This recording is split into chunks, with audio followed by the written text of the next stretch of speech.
Alright, we're doing more Great Ace Attorney 2 today. I wanted to do Mario Sunshine with Elijah this morning, but he said he's not free until the afternoon, so I got some time to kill. Let's play some Ace Attorney and maybe get closer to finishing this case. I have no idea if we're that close or not, but we'll see.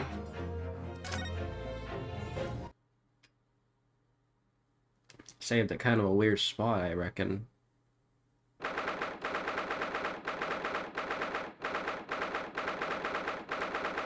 Yep, we got it. It's the Old Bailey. So if I make a save here, is it gonna say part 4 now, or is this still part 3? No, it's still part 3, wow. Pretty long-ass trial then, if that's the case. Ah, the Knight-Errant himself! Oh, have you been watching from the gallery, Mr. Sholmes? I've been on the edge of me seat this entire time! Courtroom trials are fascinating affairs, as a spectator at least. I'm glad you've been enjoying yourself. Also, it's like barely even 9 in the morning, so this is gonna be a good workout, I guess. I have to ask, what on earth is going on? It makes no sense. What's this professor business all about? He doesn't look like any professor I've ever met before. Who even is he? Ah, of course. You were in Germany already 10 years ago. Yes, the professor. When I discovered he was the one who'd been abducted, a sense of foreboding stirred within me. But who knew the monster would come knocking at your door? My heartfelt sympathies! Ha ha ha ha ha! As it turns out, Lord Van Zieks is even more intimately tied to this case than any of us realized, didn't he? Yes, how true. His great friend from university in the dock. And now a waxwig of the killer who took his esteemed brother's life makes an appearance too. I imagine even the shrewd Mr. Reaper failed to foresee the kick in the teeth. An extraordinary move on your part, my dear fellow, to throw that in front of the man. You make it sound deliberate. I can't help feeling that this professor case is really very puzzling. Oh yes, in what particular manner? Well, there's Mr. Drebber, Dr. Sithe, and Lord Van Zieks. Seems that everybody in this trial has a link to that case somehow. Yeah. In fact, I alone am not a member of the set. So that leaves me as an empty set, all alone with no intersection to any other. Excuse me. Oh, wrong voice. I thought it was gonna be Gregson again. Dr. Sithe. Ah, Dr. Courtney Sithe, nay Stephens. Good day to you. Hello, Sholmes. That was very shrewd of you. What in particular, pray? You requested that 10 years old autopsy report from Gregson, didn't you? Why would you assume such a thing? Because Gregson told me.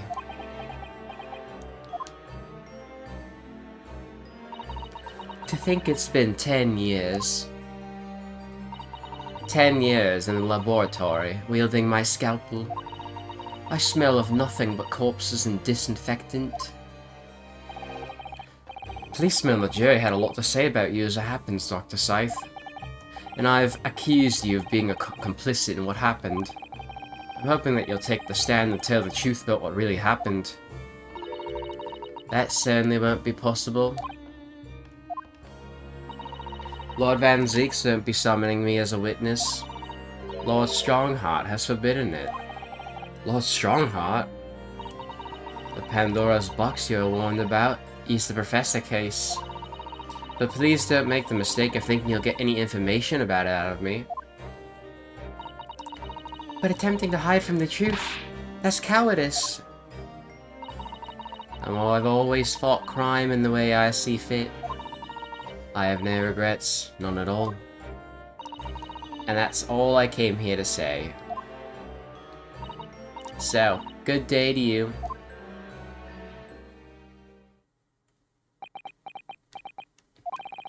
She mentioned it too, this Pandora's box. Whatever does it all mean? There's really no cause for concern, I assure you. When the trial resumes, the meaning will all become too apparent, whether you like it or not. Huh? Now then, I believe it's almost time. I must make my way back to the public gallery. The edge of my seat awaits. Well, don't go edging yourself. That'll be very bad for the trial. I think maybe you're enjoying yourself a little too much. Ah yes, one word of warning before I go. If, in the course of the trial this afternoon, you perceive even a shadow of doubt about the truth, don't let it out of your sight. Pursue it like a dog with a bone. To the bitter end, you understand. Do not falter, whatever may come to pass. Alright, I understand. Thank you. Good. I shall make myself scarce, then. I purchased a bar of caramel earlier, so I shall be gnawing on that as you gnaw away the truth. with Sholmes caramel? My favorite piece of evidence. I don't even really like caramel. That's the unfortunate thing. I'm more of a regular candy bar folk myself. What did that warning from Mr. Sholmes really mean, I wonder? Especially the bit about whatever may come to pass.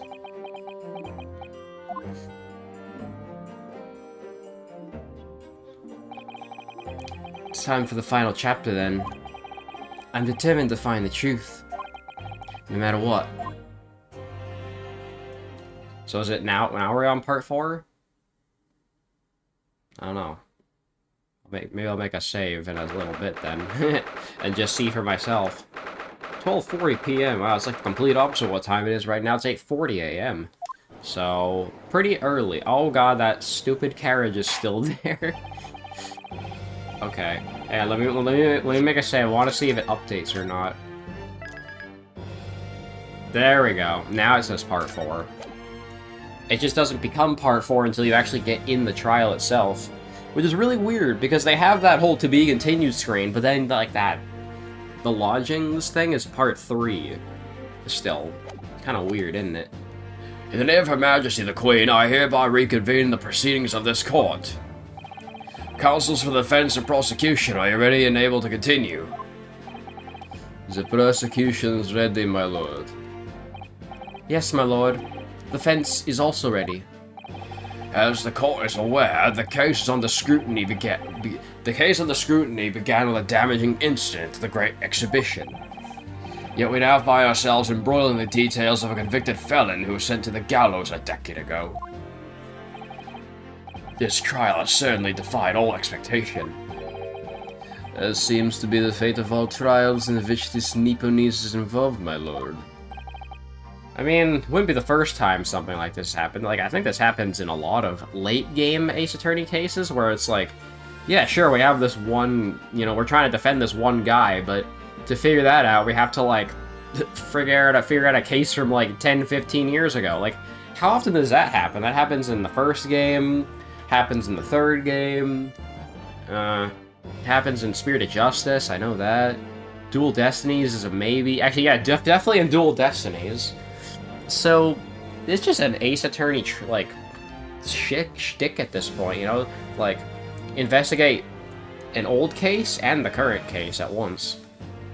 So then, let us begin our exploration of defense assertion that the Waxwick was cardinally involved in this matter. Lord Van Zeeks. My lord. Are we still awaiting the arrival of Madame Dispels? Not at all. She's in the antechamber as we speak, and ready to be summoned. Yeah, I guess we're not pressing Dr. Sithe then. Very well, bring in the witness. Advance, my lord. Bailiff, show Madame Dispels to the stand. Why this angle? Things are about to become a lot more intense, like Subspace Emissary. If Jeb is responsible, as I'm sure he is, it means he must have an accomplice in Dr. Sithe. Oh yeah, right, that brings me. I was looking at the wiki again. Turns out, Drebber is actually a villain from the Sherlock Sholmes stories. So, that's pretty fitting, isn't it? I mean, I already knew Drebber wasn't, like, the villain of this case, because it's so damn obvious. But, to reaffirm the fact that his name comes from those stories, makes a lot of sense, because it didn't sound like there was a pun in his name. So, like, usually you can grasp that, like, if a character doesn't have a pun in their name, they're probably from Herlock Sholmes. So, yeah. It's like Iris Watson. It's based on, you know, Mr. Watson from Herlock Sholmes. Gregson and Lestrade are both characters from Herlock Sholmes.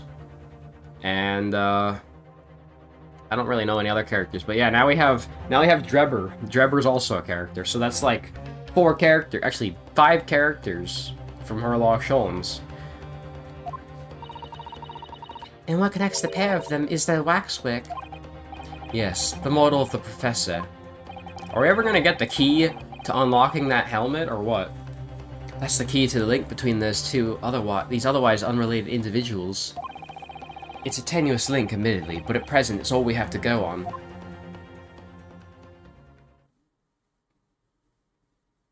Wait, she's making a frickin' Sholmes waxwork? State your name and occupation for the court, please. My name is Madame Esmeralda Taspels. I'm a waxwork artisan, and the proprietress of Madame Taspels' Museum of Waxwork. You'll have to pardon moi for working as I testify. My new exhibit must open very soon. Oh, so he finally gets a statue, does he? Now there are 2 of them in the world. Oh my, what expression is she carving onto that face? Hand the scroll over. A number of days ago, a particular waxwork model was stolen from your museum. Can you confirm this? Oui, that is true. At first, we believed it had been a kidnapping. Waxwork model? Kidnapped? Oui, my lord. There was a demand for ransom money left behind by the culprit. However, according to what I've been told outside the courtroom, that was not the true reason. I understand it was utilized as a substitute for the body of the murder victim. At present, that is not more than the conjecture proposed by the defense. This is the victim of the case in question, Mr. Odiasman. But of course, I know him well. He is part of my odious personages exhibit. I detest to say what is evident, but Mr. Asman does not resemble the professor at all. Yes, but perhaps their faces are very similar. Are you suggesting that we see now the demasked visage of the professor? I have here the key, but it's strictly forbidden to open the lock. This is absurd. Pardon? I don't know what face you've carved onto your fancy figure beneath the mask. Beneath the mask, Persona 5 reference? But clearly it won't be that of the actual killer. Indeed. The man's identity was never made public, after all. The trial took place in a closed court. The proceedings were strictly confidential. The condemned man was summarily executed. His identity remains a closely guarded national secret. There's no possible way a repository of tortured exhibits could get his hands on that information. Well, dommage. It would seem you're unaware of the Taspel's principles. What principles? The family Taspels has always prided itself on sculpting its models à la perfection. Every detail, including the visage, is fashioned with complete fidelity. Et voilà, our principles. There's a well-known legend about the Taspel's waxworks from the time of the French Revolution. A member of the Taspel's family is said to have made a waxwork of the queen who was executed. Oui, that is true. It was a century ago now. I believe the queen's face was carved in the minutes following her death, actually, at the guillotine site. You are correct. The model on display still today is in the House of Horrors. We Taspels will stop at nothing to obtain a faithful replica of our subjects. Dear me, a somewhat disturbing tenacity of purpose. It is the only way to obtain a truly lifelike representation of the subject. And it has been my family's secret for generations. Do you mean to say that beneath that mask? Oui, the true visage of the killer's there. This is ludicrous. It's out of the question. The professor spread terror throughout the Great Britain. As a result, the Madame Tussauds special exhibit remains extremely popular even today. The killer, emerging from his own grave, it is a sight to behold. You should come. I think, madam, it would be beneficial to hear formal testimony in this matter. You explain every detail of this macabre model and your personal involvement in its creation. With pleasure. Oh boy, this will be fun. I like how I keep saying that. The Professor Waxwork. The special exhibit in the House of Horrors is based on a rumor that was shocked the Society of London. An impression of visage was taken directly from the corpse in accordance with the Tepes family principles. I enlisted the aid of the gravedigger and created a mold for the head in the cemetery just before the interment. I hid myself until he gave me a signal. I was there for a long time that night. As dawn approached, I was very worried that I could be discovered. Wait, the gravedigger? Well, you know who the gravedigger is, though. The gravedigger? The man sanctioned this? Oui, I will do all that is necessary to achieve the true resemblance of my family is celebrated for. Nobody else knew, only the gravedigger. What harm did it do, huh? So, you truly saw it? The face of that monster? Naturally, I was aware at the time that his identity was a secret. But the spells would not be the spells if we did not insist on absolute fidelity of our sculptures. I don't believe this. I myself have seen the special exhibit at your museum, madam. A truly blood-curdling scene, in which the murderer is emerging from his own grave. The scene depicts what was the subject of many rumors in London 10 years ago. I have here a newspaper from the time. Oh, we got another newspaper. The special exhibit was based upon the picture in this article.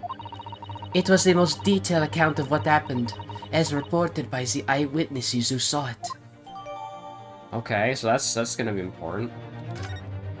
Can we examine that? Bro, why are you yawning at 9 in the morning? Come on now. Alright. The newspaper article recounting the tale of an eyewitness to the alleged resurrection of the professor from his grave on the night of execution. Oh no, this is not a, this is not, like a big paper. Wait a minute. Why is Odie Asmund signed there? The fuck? Uh-oh. I'm already noticing something. Man rises from the grave. It's too absurd for words. The public enjoyed absurdity, monsieur.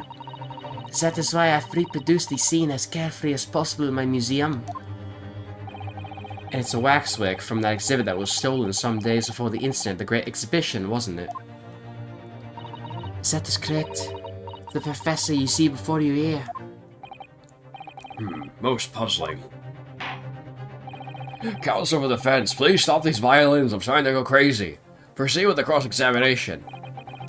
This waxwick links Drebit to Dr. Sithe, and there has to be some reason for that, which hasn't yet come to light. But I'll find it. I'll get to the bottom of what really happened. I'll prove that Dr. Sithe and Drebit were in on this crime together. So that's what we're trying to prove here? Alright.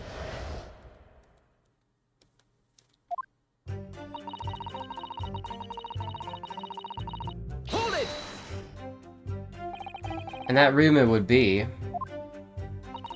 A 10-year-old tale now, but one that no Londoner would ever forget. Alright, I know just what you're talking about, I think. Of course, it couldn't be anything else. Yes, that story will never disappear. The tale of the condemned killer rising from the dead. That is the central attraction of my House of Horrors. The rumor was whispered all over the city, and it was like this. It was in Lowgate Cemetery behind the prison, in the dead of night after the execution of the killer. The interred professor slid back to the stone slab covering his tomb and emerged from his grave. A young man who witnessed this felt a scream welling up from inside him. But an instant later, he heard an ear-splitting gunshot from over his shoulder. The bullet struck an emerging corpse, and he fell motionless once more. The scream finally found its way from the mouth of the young witness, who turned and ran for his life.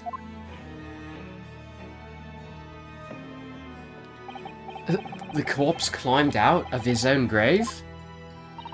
And then somebody shot him? Who was it?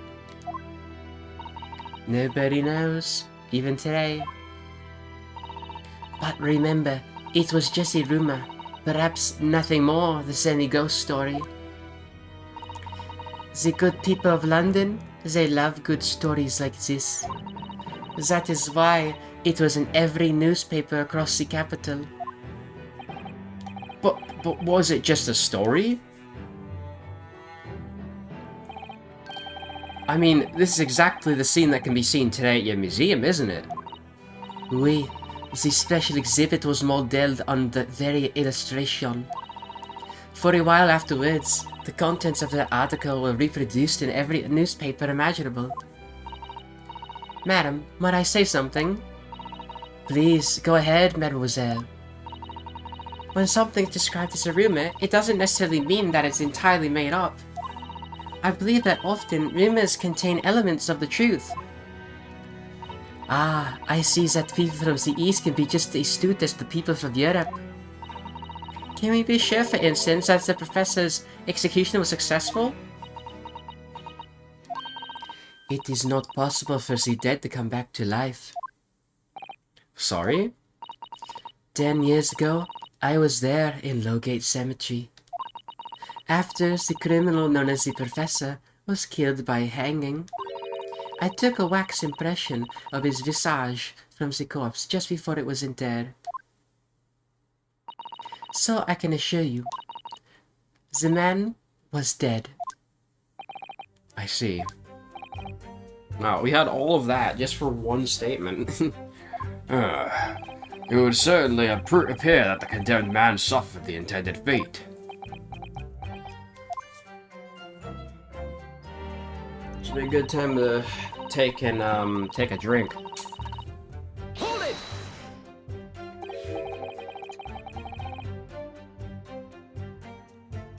Okay. Is that true of every waxwork in your museum then? It is, assuming the subject is dead, of course. Live subjects have to cooperate in a similar way. I have letters from imprisoned criminals all the time, you know. What sort of letters? When my time comes, please make a waxwork of me, comme ça. No. My museum is famous, monsieur. To be made into a waxwork is an honor, and for some criminals, a symbol of status even. Because nothing says hardened criminal better than wax. And it's thanks to one killer in particular that my museum has gained such popularity in London. I refer to the star of the special exhibit, of course, the Professor. Whose form you claim to have captured by taking an impression from the actual corpse. There are no exceptions to the principles of the spells. Alright.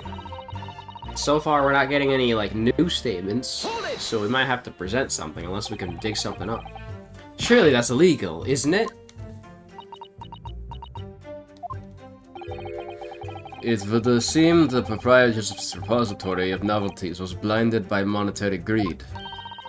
It had nothing to do with money. The man is part of London's criminal history. That is why I had to sculpt him, to record his histoire. It is the raison d'etre of the Taspels Museum. But if the man was convicted in a closed court and sent for immediate execution, then surely nobody of the members of the judiciary present know the killer's true identity. Or what if he was on the jury that day? I assure you, behind that mask is hidden the true face of the professor. Do you realize what you're saying? The professor's identity is a national secret. I understand. And now that the truth about the special exhibit has been revealed, it must perhaps close. Of course it will, as will your entire museum if you don't tread carefully, madam. That could be another interesting chapter in the histoire of my family, I think, don't you? So, 10 years ago, on the night of the professor's execution, you took a wax impression of his face from the corpse. Oui, exactement. I hid myself. Okay. Yeah. Let's press that. You were there longer than you expected to be. I had some difficulties in capturing the subject's form correctly. As I removed the mask, the mouth of the cavalier fell open, and I had some problems with the chin. Dare I ask? The man had been dead for a short while already, you see? His muscles were relaxing, and consequently, his chin would not align itself correctly. Oh dear, what a horrible thought. Under normal circumstances, I would have an assistant with me. However, that night, I was alone, and as a consequence, I missed my preferred window of time. What do you mean? When I take impression of the visage of a cadaver, I always wait until 3 hours after death. Why 3 hours? Is that amount of time significant? It is because of rigor mortis. Rigor mortis? It's the name given to a phenomenon that occurs recently in deceased bodies. As a rule, 3 hours post-death, the muscles in the body begin to stiffen. Or stiffen, not stiffen. By approximately 10 hours post-death, the entire body is completely rigid and inflexible. And then from that point on, the muscles slowly start to revert to their relaxed state. The effect is often used to estimate the time of death when a body is discovered. Ah. So she uses that 7-hour time frame to sculpt them? Well, that was an education. Slightly scary one. As the mademoiselle says, rigor mortis commences Is it trois? It's trois in French, right? 2 hours after death, and it starts in the jaw. I see. So that's why you wait. Before that time, the mouth falls open, and it is very difficult to do my work. It's getting hard for me to do my work with all this talk of corpses. I wonder about that information the court's just heard from Madame Taspels. Oh yeah, we should definitely press that. The information about rigor mortis that you just shared with us, would you mind including it in your formal testimony? I believe it could be significant, you see. Of course, I do not mind at all. I can't help feeling that after this latest topic, the atmosphere in the courtroom has become extremely grave. This is no time for jokes, Miss Susato. Don't make me pull up the Seinfeld noise. Madam, kindly amend your testimony as discussed. Bien sûr. Okay. Hold it! Well, let's press that then. Rigor mortis being the phenomenon you described, whereby the corpse becomes stiff after death.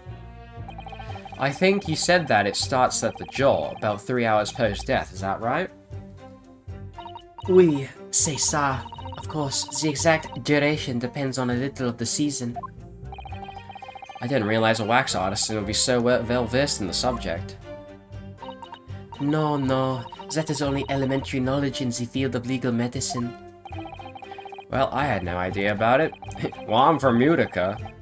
But maybe I won't admit to my ignorance about forensic science. I can ask my father to give you a very simple primer if you like. I think corpses should be your domain. I'm not good with them. Oh dear, I'll do my very best.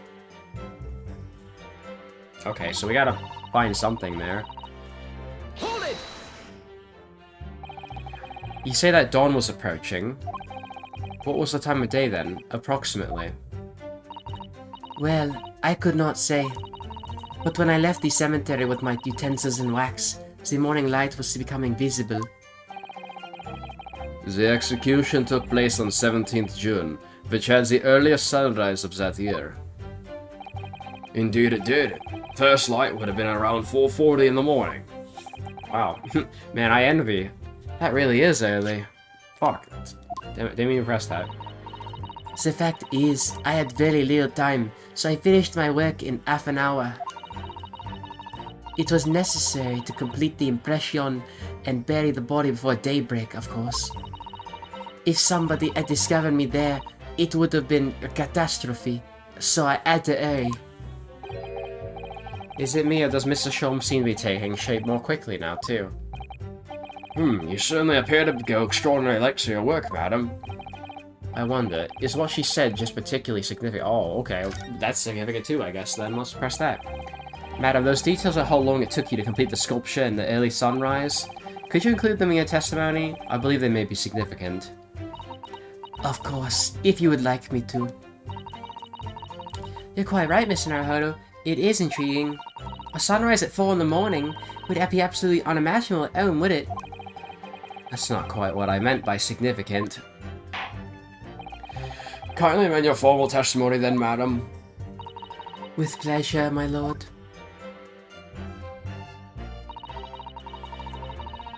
Alright. Well, let's press that then. Did you have reason to believe you might be discovered once the sun came up or something? I had paid the gravedigger money to keep my little secret, of course. But with the morning light, I knew that the warden from the prison would commence his patrol of the area. Couldn't you just have paid off the warden then, too? I had already paid the gravedigger, as I said. You cannot buy the silence of everyone, or the secret is no longer a secret, oh? The sunrise was at 4:40 AM that day, which means that it would have been around 4 when you began your sculpting work. Oui, that must be correct. That would be when the gravedigger gave me the signal to come out of hiding. So, that's all I have to go on. What's your feeling, Mr. Naruhodo? For some reason, Dr. Sithe went along with Jebba's plan. Now, if that's really true, then the Professor's the only other thing we know of that links to the pair of them. So I feel sure that waxwork must be a clue to this mystery somehow. In that case, we must use this cross-examination to cover exactly what it means. Otherwise, the jurors are sure to revert their leanings, and the trial will be over. I agree. But interestingly, uncovering what the Professor has to do with all this means more to Lord Van Zieks than anyone. That's the impression I'm getting anyway. Yes, as do I. After all, he has a profound connection to the Professor as well. So, we already know it's gonna be one of these two statements. So what could we press?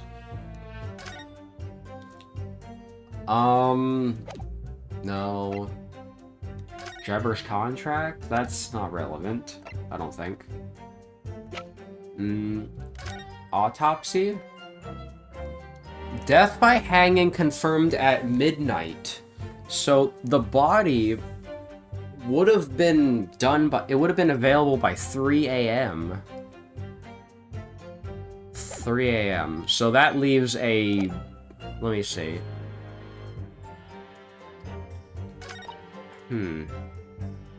No, okay, well that's already bullshit, I think, because the killing happened at 12 a.m. Can I present that? Objection!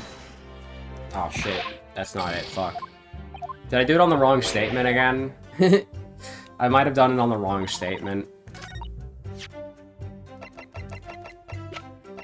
Let me see. Can I present it here? Objection! Yeah, I just did it on the wrong statement. Whoops. Madam Spells, I have here an autopsy report that was filed 10 years ago now. It confirms the death of the Professor following his execution at the gallows. And is that a problem? I believe it is, because your testimony and a particular detail in the report completely contradicts one another. Quoi? Are you going to explain yourself, my Nipponese friend? According to her testimony, Madame Desfels was creating her wax impression just before dawn. And at that time, rigor mortis had not yet set in. Am I correct so far, madam? You are, oui. As I said, the stiffening of the jaw is the first sign of rigor mortis, 2 or 3 hours after death. Oh, 2 or 3 hours. So the earliest you could have done it is 2 a.m. then. That's plenty of time. But the man's chin was limp, so he could not have been dead for a long time. But on the other hand, if you look at Dr. Seitz's report, it quite clearly states the following. Death by hanging confirmed at midnight, 17th June. No.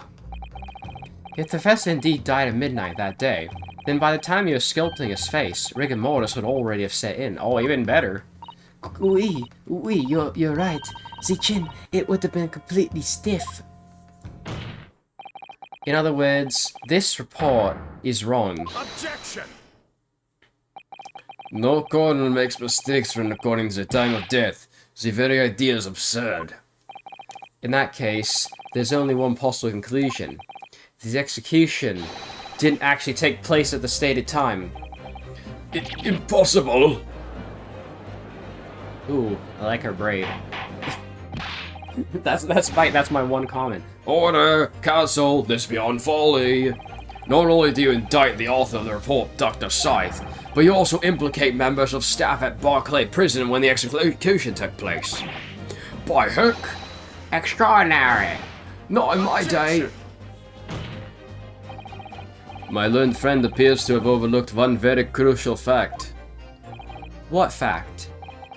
The professor died that night, without question. He did, of course he did. I moved the man's limp jaw with my own hands. Yes, the professor died that night. But what if he didn't die at the gallows? Didn't die at? Are you insane? What exactly are you suggesting did happen in that case? It's almost impossible to believe, but it would explain the link between Dr. Sithe and the professor, and that one other person of interest. I have evidence that'll explain exactly what I'm suggesting happened that night. Counsel, present the evidence at once.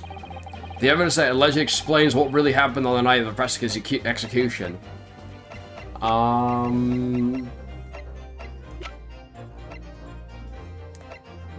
Well, we have the 10-year-old article.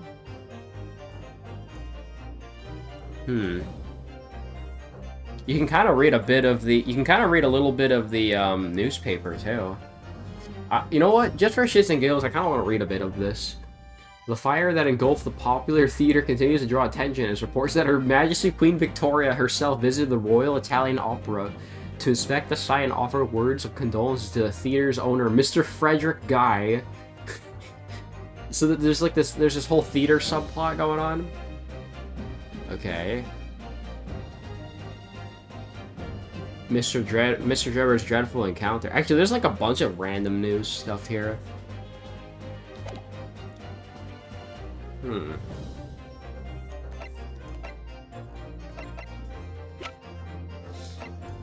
What should I present in this case? Because we don't really have a lot of evidence linked to 10 years ago. So can I just present the article? Take that! What happened that night is written very plainly in this newspaper article. Executed criminal returns in the dead of night at local cemetery. You're suggesting it was a corpse coming back from the dead now? Well, if this article is to be believed, yes. The professor assumed dead following his execution emerged from his grave, and it was killed again. Objection! Don't be a fool. This is simply a rumor published by the gutter press. Can you be certain of that? Are you serious? The point is, as the article said, there was a witness to what happened. My word, yes indeed. My oui, The young man who stole in the cemetery by chance that night. Objection! Of course there was a witness. The story didn't write itself, but obviously the man made it all up. And in any case, this was 10 years ago now. There would simply be no hope of finding him. On that contrary, my lord, we all know this witness well. What? Are you suggesting, counsel, that you have identified the person in question? That you know who claims to have seen this utterly incredible event take place? Yes, my lord. In fact, you could say that he's right here before my very own eyes. You'll substantiate your latest claim now then, counsel. Who was the alleged witness of the staggering scene from the cemetery 10 years ago? Odiaz man. Take that! I must say, I'm quite staggered by the scene I see before me now, counsel. That of a young man with his eyes tightly shut, clearly pointing out a person at random. Oh, wait, no, I did the wrong thing. See, I know at some point we're gonna have to present the fact that, like, Odiazmen's, like, signature is there. At the least have the decency to open your eyes and face the result of your blunder, for heaven's sake. And perhaps you should keep your eyes open when you collapse on the bench like that too. Well, okay, I know who the other witness is. It's fucking Drebber. Yeah.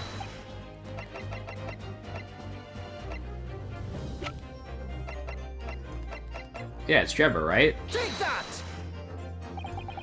The man in question is Mr. Enoch Drebber. It even says in the paper, like, it can't get much more obvious than that.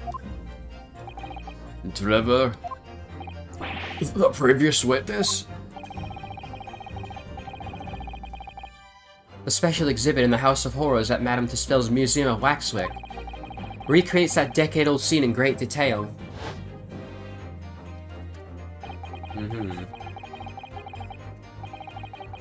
The condemned criminal emerging from the grave and beside the tomb, a young man with a lantern stumbling upon the terrifying sight. And that young man is a 10-year younger Mr. Enoch Drebber. You know what he fucking looks like? He looks like a fucking Punch-Out character with that face. Order! Surely not, counsel. Drebber was there, in Lowgate Cemetery? What is all this about, Mr. Drebber? Is the name significant? Of course, Madame Tuspel doesn't know, does she? Yes, it's extremely significant, madam. To your situation as well, in fact. What situation? The theft of the Professor Waxwick from the museum some days ago was perpetrated by the very same man. No! But that would mean... Yep. Madame Tuspel's. It would appear you know the name Enoch Drebber. Oui, I know it. But from long ago in the past. What? Oh my. Good gracious! Explain yourself. Tell us everything you know. Oui, of course.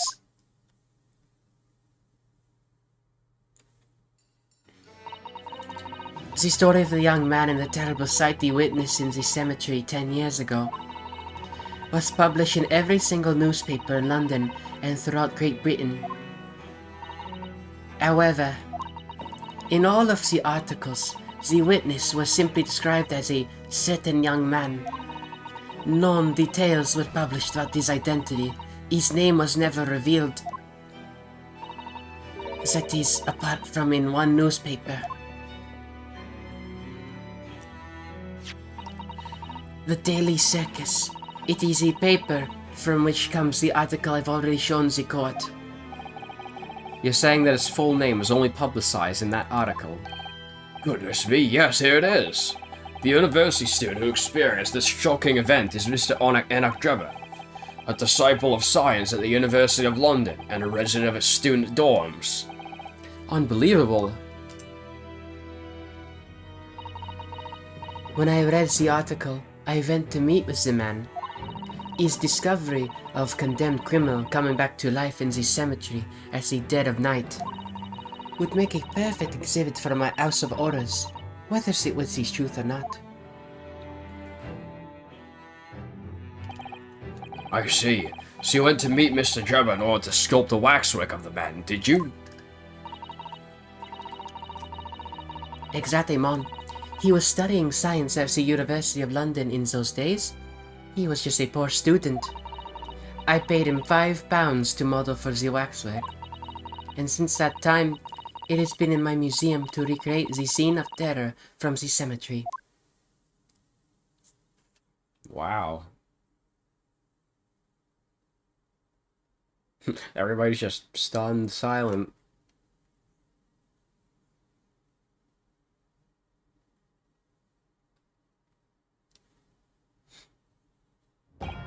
So, 10 years ago, a young man appealed to the public about an extraordinary event he'd witnessed. A criminal who'd been put to death re-emerging from his grave in the middle of the night. But the public treated his claim as nothing more than an amusing anecdote that was soon forgotten. 10 years later, the same man steals a waxwork model of the executed criminal, ostensibly to use as a body double for the victim in the case we're discussing here today. Even though the waxwork build is a poor match for the victim, and its face is obscured by a mask. So the question is, why would the man do such a thing? Which brings us to 3 days ago, when the birdcage crashed into Crystal Tower. Wow, I can't believe that was 3 days ago now.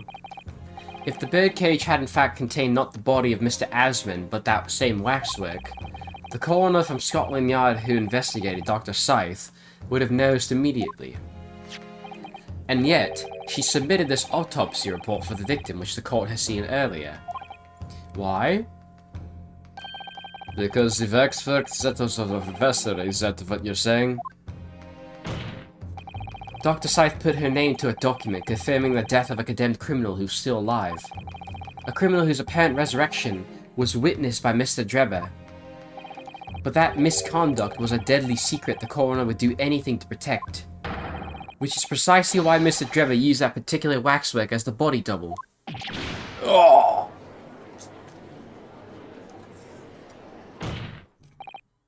My lord, this court must summon Dr. Sithe to the stand. The defense is determined to find out exactly how the coroner and Mr. Drebber are connected. According to the missive I received this morning through the prosecutor's office, Dr. Sithe is unable to participate in these proceedings. Is that not the case? Yeah, only because frickin' Strongheart said no. She told us herself, didn't she?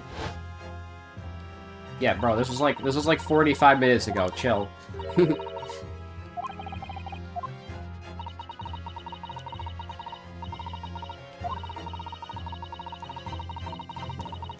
Yeah. I don't usually read flashbacks, unless it's like really important, or if it's a flashback that's never been seen before.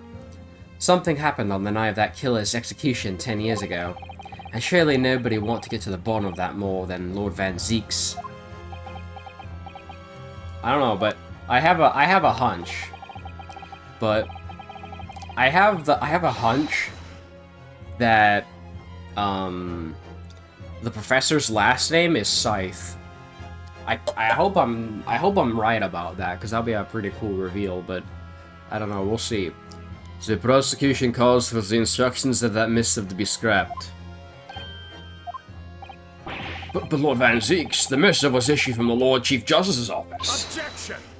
Yeah, he says fuck that. The assigned prosecutor has the final say on policy in any particular trial. In other words, me. Yes. Let Enoch Drebber and Dr. Sithe both take the stand together. Oh, wow, that's so cool. I love that he's just like saying, fuck Strongheart's orders, I'm doing it my own way. Order! Very well, I'll uphold your request. Bailiff, send a subpoena with immediate effect addressed to Dr. Sithe of the Forensic Investigation Team. The woman is compelled to attend on Her Majesty's orders. Alright then, Enoch Drebber and Dr. Sithe. If they weren't colluding with one another, this crime could have never been committed. I'm just a stone's throw away. I can feel it. The truth behind all of this is about to come out. Man, this is when it gets real good. Oh my god, we have 3 witnesses. Thank you for your attendance at such a short notice, Dr. Sithe. I'm disappointed in you, Lord Van Zeeks. You've completely betrayed the agreed policy of both Scotland Yard and the prosecutor's office. Betrayal's not my nature, as long as the truth isn't compromised. If it is, if there's even a hint of wrongdoing, then no matter whom it concerns or disgruntles, I will pursue the matter to the bitter end, as will any prosecutor worth his salt. Yeah, he's like the OG cool prosecutors. He's like, I don't give a fuck, I just want the truth, damn it. Mr. Drebber, you took the victim's life by means of a machine that you constructed in your workshop. And Dr. Sithe, as the investigation coroner, you were the first on the scene to examine the victim's body. It is the belief of the defense that you collaborated with each other and were both complicit in this crime. And where's your evidence? At present, we have no definitive evidence, but we do have a very significant clue. What are you talking about? I'm talking, of course, about the waxwick. This model of the killer knows the professor, who was sentenced to death 10 years ago. You don't need to tell me. I witnessed the man's execution with my own eyes, and officially pronounced him dead. That remains to be seen. Is that so? According to newspaper reports from the time, on the night following his execution, the killer came back to life. Don't waste my time. And the sole witness to that mysterious event was you, Mr. Drebber, wasn't it? He's not saying anything. he knows. Is what you saw in the graveyard that night 10 years ago wasn't some chilling fiction, but reality? It would make you privy to a very great secret of Dr. Scythe's.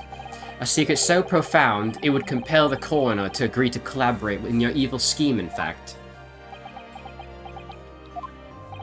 Mr. Drebber, tell the court. Tell everyone the truth of what you saw that night in Lowgate Cemetery. So it was the student who saw it. You can see the resemblance, actually, can't you? With the man in Madame Dispels, I mean. Surely he's not gonna claim that's really what he saw, especially not after all those years. He was a research student at the University of London, was he? And a bit too clever for his own good, if you ask me.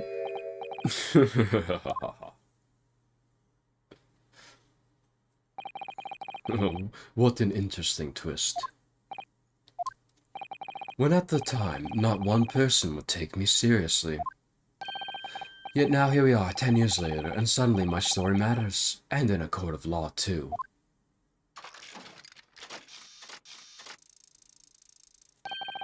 Very well then, if everyone so wishes. Let's be frank, I'll tell you the truth of what happened in that night, for what it's worth.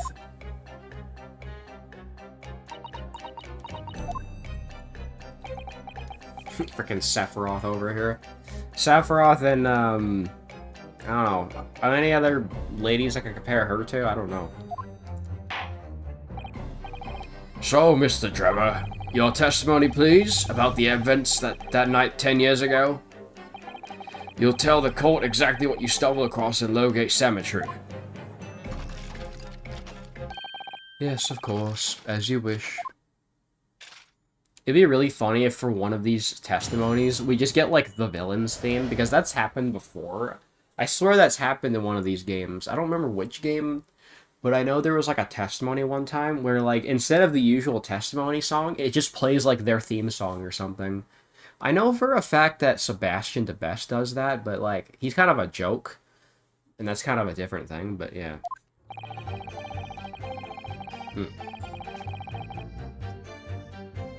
Alright, I'm just sipping my tea, don't mind me. The reason I was in Lowgate Cemetery at all 10 years ago was for a spot of moonlighting, shall we say.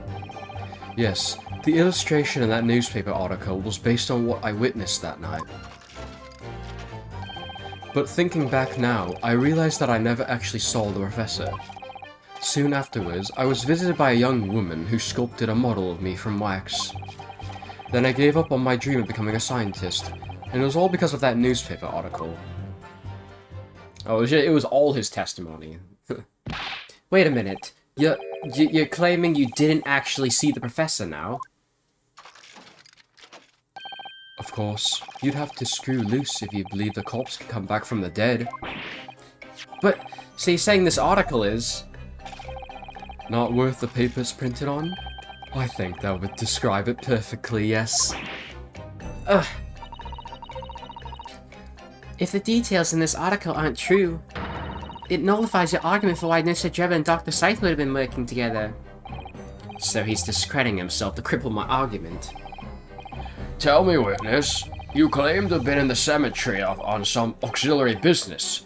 Can you elaborate?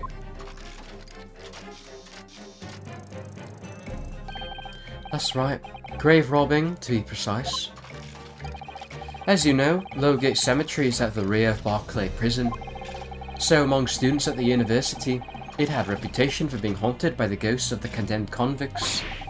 Grave robbing, you say? Yes, exhuming fresh corpses to sell is reasonably lucrative. Of course, I never laid a finger on any valuables buried with the dead.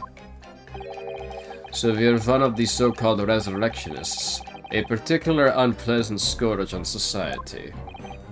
Actually, my fellows and I went by another name, the Repurposers. That is quite beyond the pale. You would invite divine retribution, sir? Yes, well, I think I suffered retribution enough. The Daily Circus eventually unearthed my name and put it on print. It caused me a great many headaches. In the end, I had to leave the university. That was the only paper with the bad grace to identify me ambiguously, I might add. I see. Out of interest, who drew the illustration for the article? Ah, yes, that was the reporter who exposed me. He sketched that right in front of me as I described the scene. Obviously, as time ticked on, I bitterly regretted what I've done. Claiming to have seen something I never truly saw? Foolish, very foolish. Well, counsel for the defense, you may proceed to the cross-examination now. At once, my lord.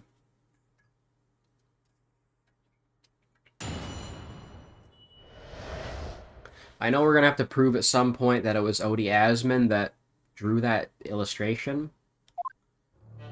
Don't know when that's gonna pop up, though.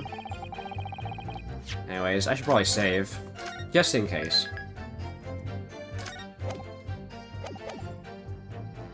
Alright, let's press everything. Hold it! By moonlighting, you mean grave robbing, do you? Surely you'll need to look at the graveyard scene in my appearance to gauge the answer to that. The lantern and the spade. Who on earth would want to buy a dead body? Any major hospital. A hospital? In order to better understand the human body, the study of anatomy is crucial to medical science. But there isn't a hospital in the world that has enough specimens to work with. Though obviously they can't openly express an interest in obtaining more by dubious means. And as aspiring scientists, we young research students had no money to work with, as I'm sure you can imagine. So we made surreptitious arrangements with the hospital via some of our medical student acquaintances. We would never take anything of value from the graves. This is all for the furtherance of science, you see. That's what we all told ourselves every time we stole into the graveyard at night, spade in hand. Oh boy, are we gonna have the spade shovel argument again? You realize body snatching is a serious crime. If you were caught, you could expect the gravest of consequences. We students were caught between the hammer and the anvil. We needed funds for research. Professor Hairbrain said exactly the same. I'm quite speechless at the apparent levity from which you revealed this abhorrent behavior. Well, if you wanted to know why I was up there at Lowgate Cemetery, that's the reason. But I never expected it to end the way it did. That I regret to this day.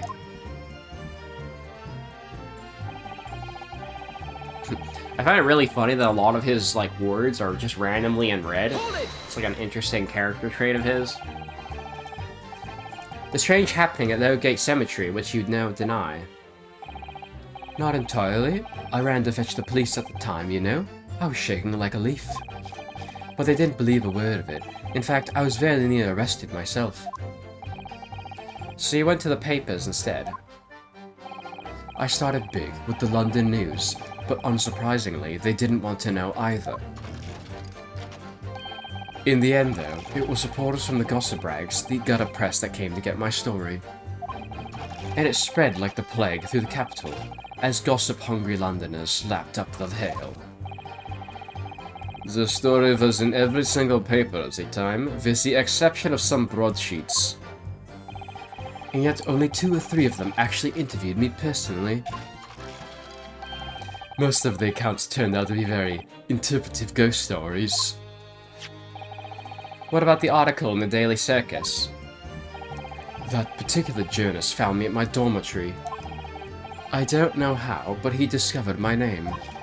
So I recounted to him exactly what had happened that night.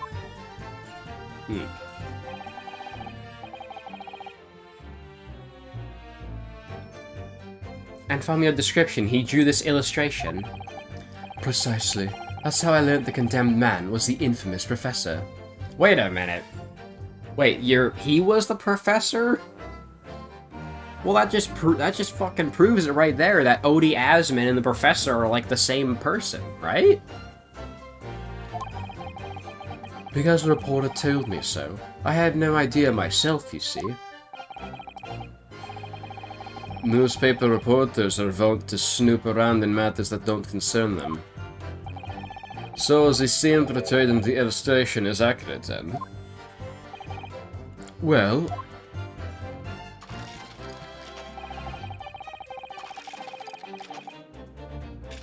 Well, he saw the professor, but now he's saying he didn't, so... That's a big contradiction. What are you talking about? I think I explained already, didn't I? Lowgate Cemetery is at the rear of Barclay Prison. So it was renowned among students at the university for being haunted by the ghosts of condemned convicts.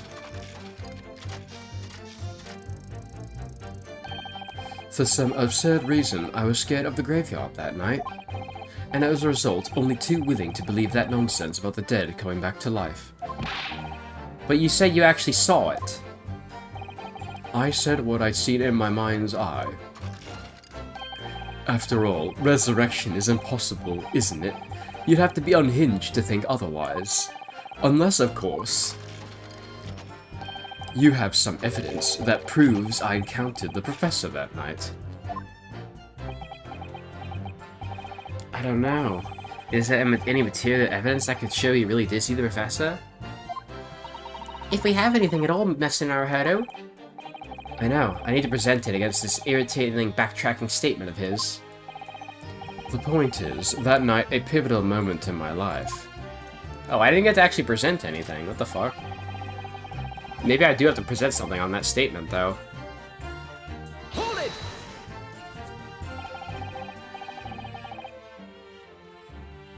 That young woman being Madame Tuspel's, of course. Precisely. I must say, I didn't expect to run into her again like this 10 years later. As I have explained, I went by the name published in the article and, comme ça, I found the man. Yes, the article in the Daily Circus, I think you said. I was a poor student with barely a penny to my name at the time. And the young lady put £5 in front of me. So you readily consented to having a waxwork of yourself made and gave permission for it to be put on display? I did. I should sell but too little I had to sell, I concluded. Ah, oui, I remember now. I purchased something else from you that day, n'est-ce pas?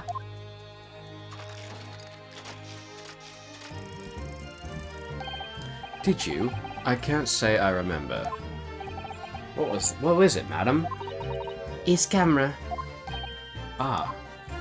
Oh, we have that. We haven't presented that yet.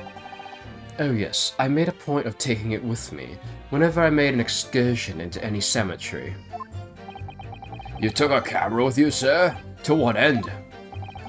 To record the details of the bodies I disinterred. But I had no intention of ever visiting a graveyard ever again after that night, so I sold it.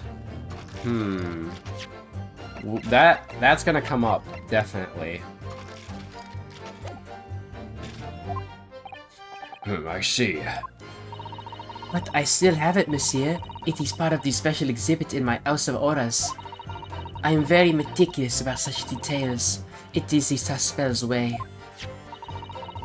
It would seem, then, that this is the very camera Mr. Drebber took with him to Lowgate Cemetery on the night in question.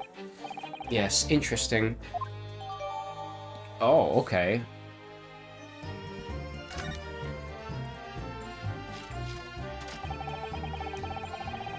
Then I gave... Okay. Let's press that. So maybe I gotta present the camera then, because that updated. This article, you mean? Published in the Daily Circus. Yes, somebody informed the Dean that it was my name that appeared in the article.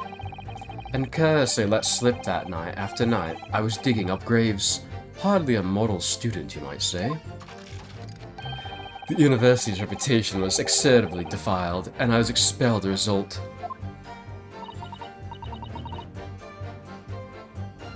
Mon Dieu, I had no idea. And having been run out of university, you found employment in a somewhat specialist trade. How do you go from university to fucking grave digging? Like, how many people actually do that? How many people go to university and then they figure out, oh yeah, I'm a grave digger now? You combine your knowledge of science with knowledge of stage magic to create various experimental machines intended to demonstrate never-before-seen technology. And you use those deceptive machines to trick the government and private investors into giving you money.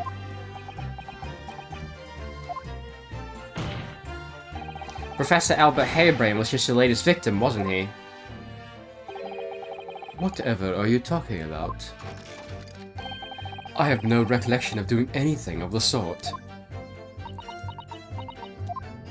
Wow, she just had nothing to say that whole testimony. What's Drebber up to? Why would he suddenly change his tune and recant his claim? I wonder if perhaps it's because his circumstances have changed now. What circumstances? Well, if he admits to having seen the professor emerging alive from his grave 10 years ago, it'll expose a secret in Dr. Scythe's past that she would desperately want to hide. Yes, of course. If Drebber and Dr. Scythe are working together now, then if Drebber were to betray her, there'd be no reason for her to continue to cooperate. In that case, there's only one way around it. I'll have to prove he really did see it. Prove he really did see the professor's corpse coming back from the dead as he originally claimed. Okay, I think I have an idea of what I want to do, but I don't know if it's exactly the correct thing. So, is it third? It's the third statement, right? Yeah. Okay, we're gonna make a save here, because we got all that progress done. I'm gonna present the camera, because we know that the lens is missing. So whatever was in there was taken out. Objection! Oh fuck, it's not the camera, damn it. Do I need to examine the camera again or something? Actually, I might need to. Let me just do that just in case.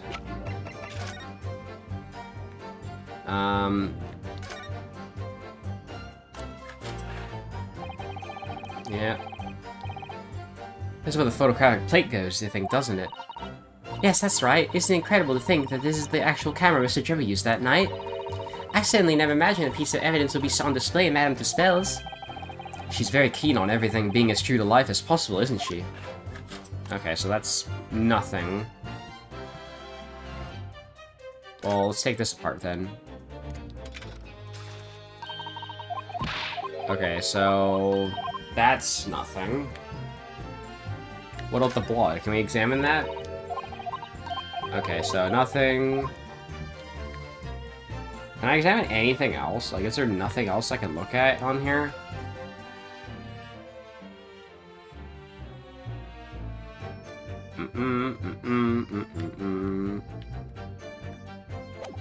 Okay, so it's not that.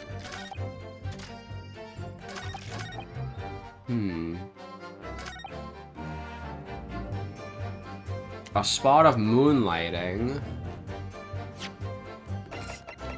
Do I present it on this statement? Because he hasn't revised any of his testimony. I'm gonna try it. Objection! No, fuck, okay.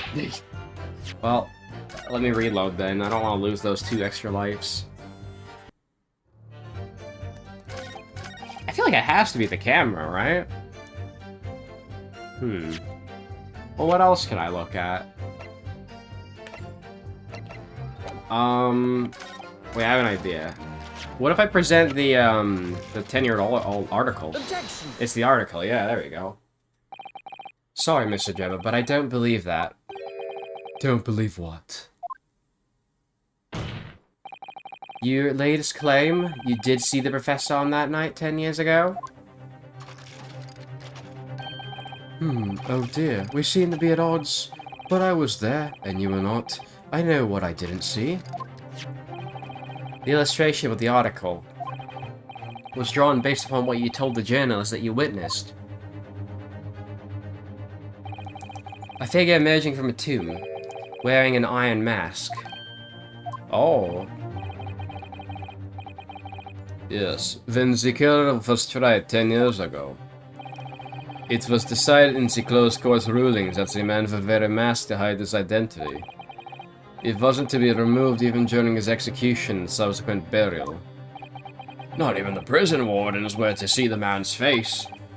But obviously the provision of this mask was not public knowledge. So, Mr. Drebber, as you've just heard... A lowly student of the University of London certainly wouldn't have known about the condemned man's mask. So unless you'd actually seen the professor that night, it's inconceivable the artist would have included the mask in that illustration. Look at everybody just standing there. Order! Well, Mr. Drebber.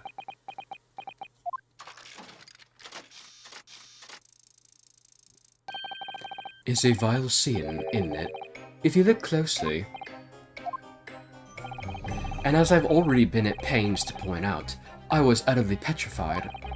Which is why I had it in my head that I'd seen such a blood-curdling sight.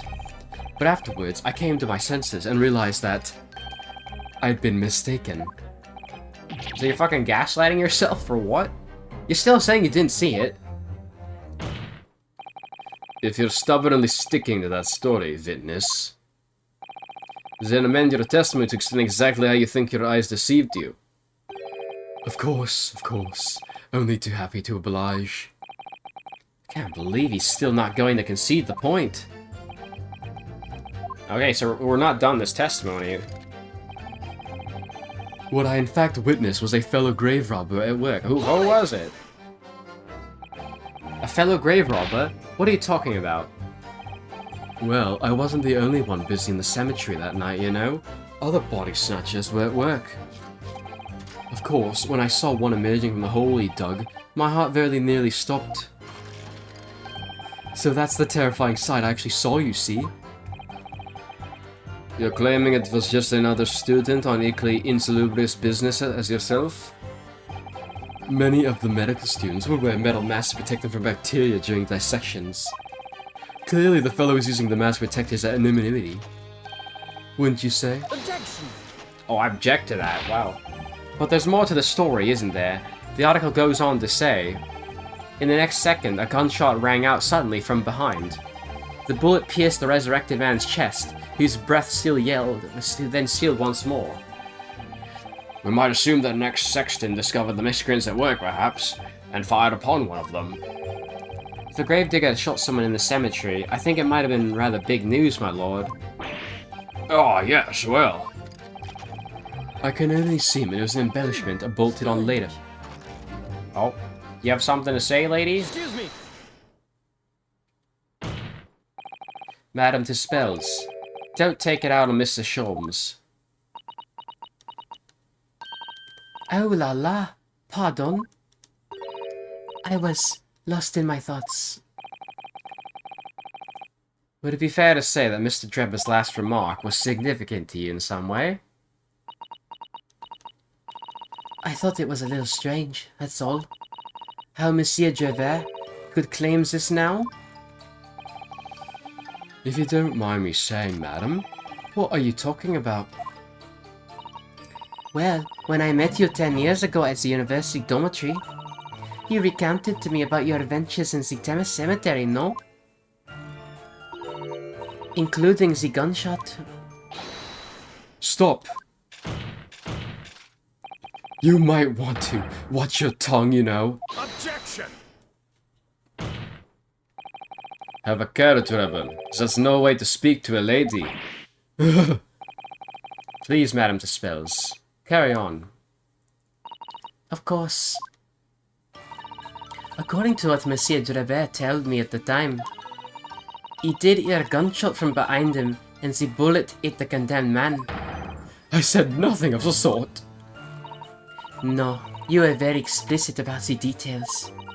About the mask that the figure was wearing, and the blood that spattered over you when he was shot.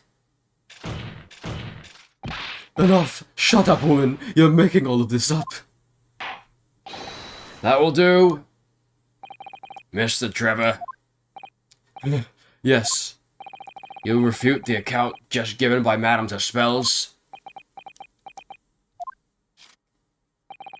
I have no recollection of ever saying those things. Come on, do you really expect us to believe you?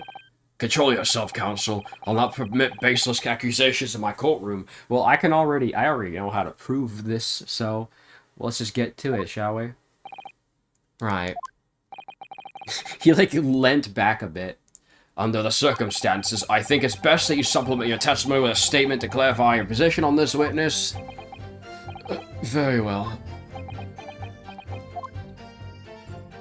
Okay. There was no gunshot from behind me at all. No any spattering blood. Alright, well, I don't even need to fucking press this. Objection! Mr. Drebber, do you remember this camera? What? That is the camera from that fatal night? Yes, we borrowed it from the House of Horrors. It's the camera you took with you to the cemetery that night, Mr. Drebber. And is that supposed to be significant? This kind of camera is rarely seen in our homeland, so my colleague and I were to examine it closely. We noticed that the lens extends forward on the end of some bellows. Like this. Hold it! Wait, Van Zeeks has a hold it now? What's that? They're just on the bellows. It looks like a dark red stain. Oh. That's right. It's a rather conspicuous mark here on the bellows, in fact. Good lord, are you suggesting? Yes, my lord. It would appear to be a spatter of blood. I mean, what else could it be? Paint? Ketchup? Something that could be confirmed with a simple chemical test, isn't that right, Dr. Scythe? It would be difficult to determine if it was human blood and not the blood of some animal. But yes, to test whether or not it's blood at all is simple enough. I propose that Madame Dispel's testimony was correct, and that on the night in question 10 years ago, you were spattered with blood from the gunshot wound. Well, And that furthermore, you really did witness the condemned professor emerging from his tomb. Oh!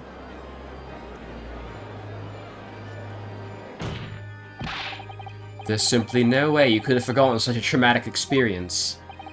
In other words, the only explanation is that you're trying to hide the fact that you saw the professor that night. Objection! But why? Why would he want to do that? Well, not for his own gain, it would seem.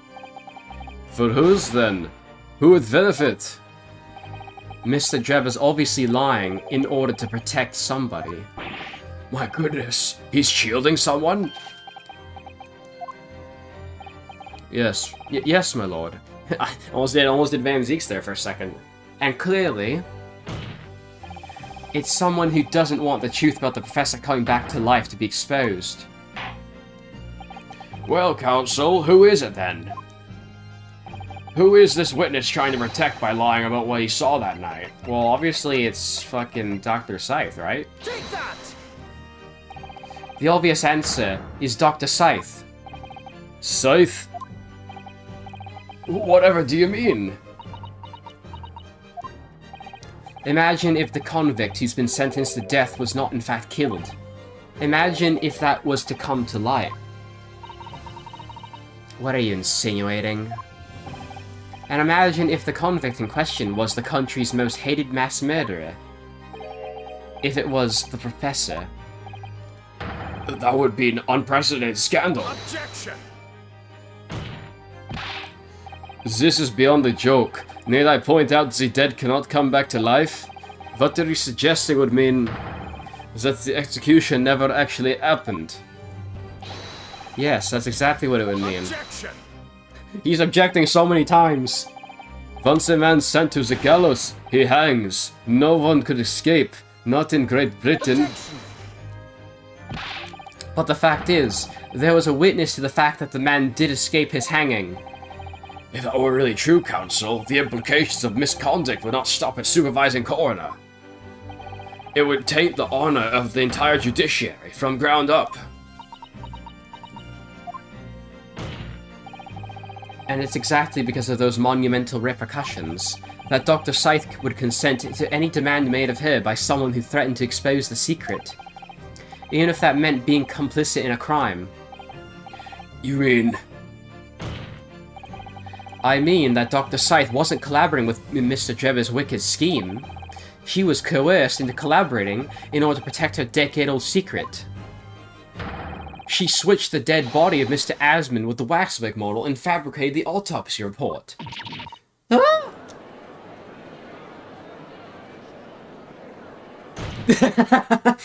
Yes, the leg! The leg, there we go. I was waiting all game for that. Lord Van Zeeks. Pray forgive my fresh and field-hauled chalice, and a whole raft of other discourtesies now. Goodness me! I'm so glad I got to see the leg today. It's so fucking funny. It's just the sort of dull-tailed Londoners will enjoy, I grant you. An executed killer rising from the dead, the Scotland Yard cover-up, a conspiracy at the highest levels. So let me ask you one thing. What's that? If the condemned man really did emerge from his tomb that night only to be shot in the chest, who pulled the trigger and disposed of him forever? I have no idea at the moment. We have too little information to work out that at present, I think. I couldn't agree more. Oh, here comes the chalice. The Old Bailey is no place for wild fantasies. And have you considered this, my learned Nipponese friend? Considered what? Do you realize just what a dangerous endeavor it would be to coerce this woman into such a criminal activity? It's tantamount to declaring war on the entire British police force and judiciary. Quite hard to imagine any sort of money being offered for research could warrant it. To rely on some stage deception when so much is at stake would be madness. Well, I suppose. And this was no petty crime either. The victim was murdered. A man who'd already invested money in the venture and would be instrumental in future profits too. Yes, I had no reason to kill Mr. Asmund at all. Or are you forgetting that his death results in me not receiving a single penny? The court is already aware of the contract between myself and the victim now. Damn, that's right. There is the contract, that's very true. The motive for this case runs deep, though. I can feel it. Using threats to force the head of the forensic investigation team to cooperate is extreme. Especially for a government grant he had no guarantee of receiving in the first place. If the research grant was the aim, taking Mr. Asmund's life would have made no sense anyway. Which means, Mr. Drebber's motive wasn't money at all. He was just trying to kill Mr. Asmund. But why? What was his motive then? Your time's up, my learned friend. I say you have one last chance before the jury lose their patience with this charade. Let's see if you can back up your heady proposal, shall we? I like how he backs out of the way to not get hit with the chalice. How do you explain why this engineer would throw all this caution to the wind and threaten his own country? At this point, I'm not prepared to listen to more of this outlandish conjecture without proof. So, counsel, present your evidence. Alright, who exactly was Mr. Asmund to Drebber? There's a connection there that no one's seen yet. And I'm going to have to present 2 pieces of evidence to show what it is. 2 evidences? Yes, my lord. The evidence that establishes a motive and explains why the witnesses wanted the victim dead is right here.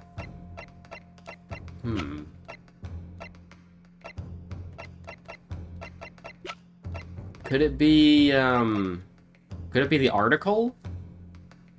Well, let me just save. I feel like the article definitely has a part in it. It'd be the article and something else, I guess? Let's try the article. Take that!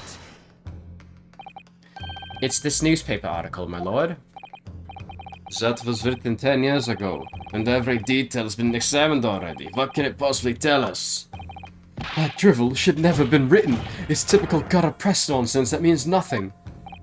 Yes, on its own, it isn't particularly significant. However, when considering alongside another piece of evidence, it will completely explain your motive for wanting Mr. Asmund dead. What other evidence? Counsel, you'll present your supplementary evidence without delay. The evidence which, when cross-referenced with the newspaper article, establishes a motive for the deed.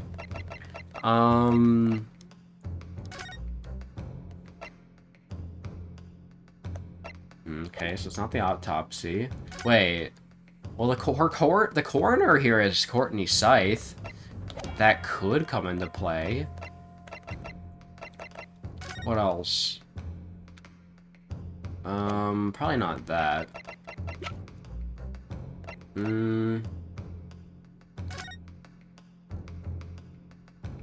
Maybe the photograph? Could be the photograph.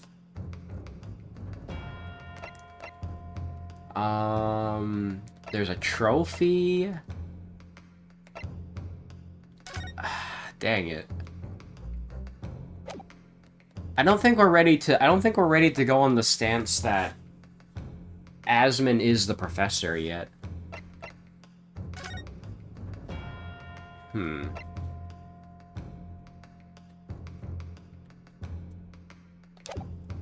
Well, it's not the contract, so part of me kind of wants to present the autopsy report. Can I try that? Take that!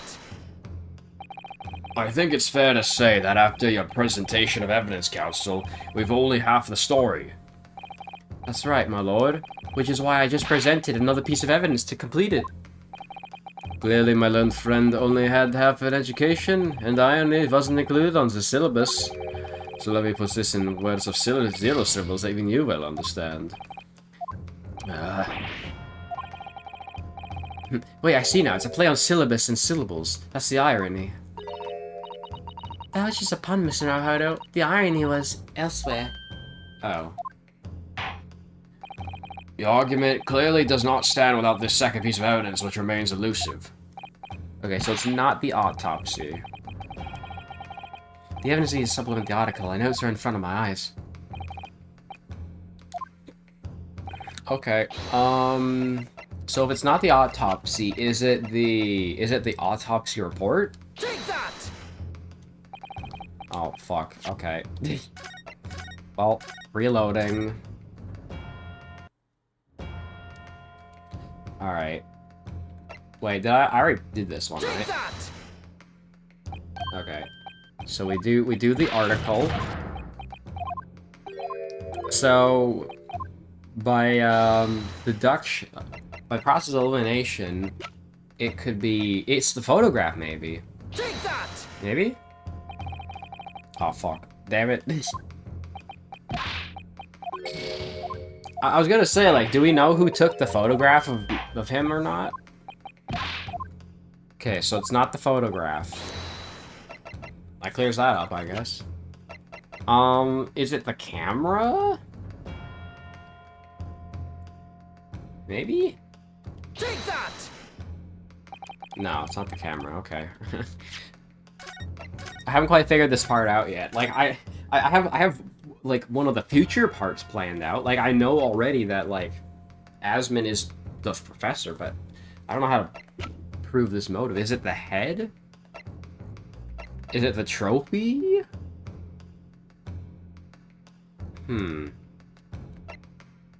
Is it it's not the, is it the glass? I don't know. Let me try the, I don't know. I'm running out of things I can present. Let me try the head. Take that! Okay, it's the head. If indeed this piece of evidence reveals the motive. Wait, or unless that's like a completely different wrong statement. If counsel? Yes, if it did, it would be great, I was thinking. Or hoping, anyway. Well, there's a second, like, you fucked up scenario. Are you treating my courtroom like a fountain that grants wishes when you throw money into it? I knew I should have thrown more than a farthing in the last time I was at the park. I don't think this has anything to do with your offerings to the gods, Mr. Naruhodo. Okay, I wasn't expecting a second wrong answer. That's funny. At this point, I'm not prepared to listen to more of this outlandish conjecture without proof. So, counsel, present your evidence. Am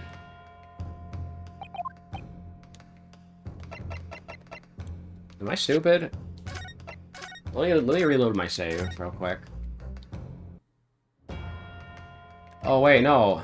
That was the wrong answer for the first thing. Take that! Okay, so obviously we do the article. I'll probably maybe I'll make another save so I don't have to do this again. Bloom bloom. Alright. Save again. What the fuck am I missing then? It's not the head, it's not the... It's not this, probably. It's not the autopsy. Is it the trophy? Take that! Nope, fuck. What could it be? Am I stupid?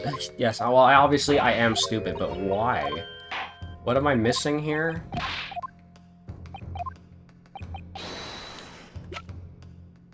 The article and what?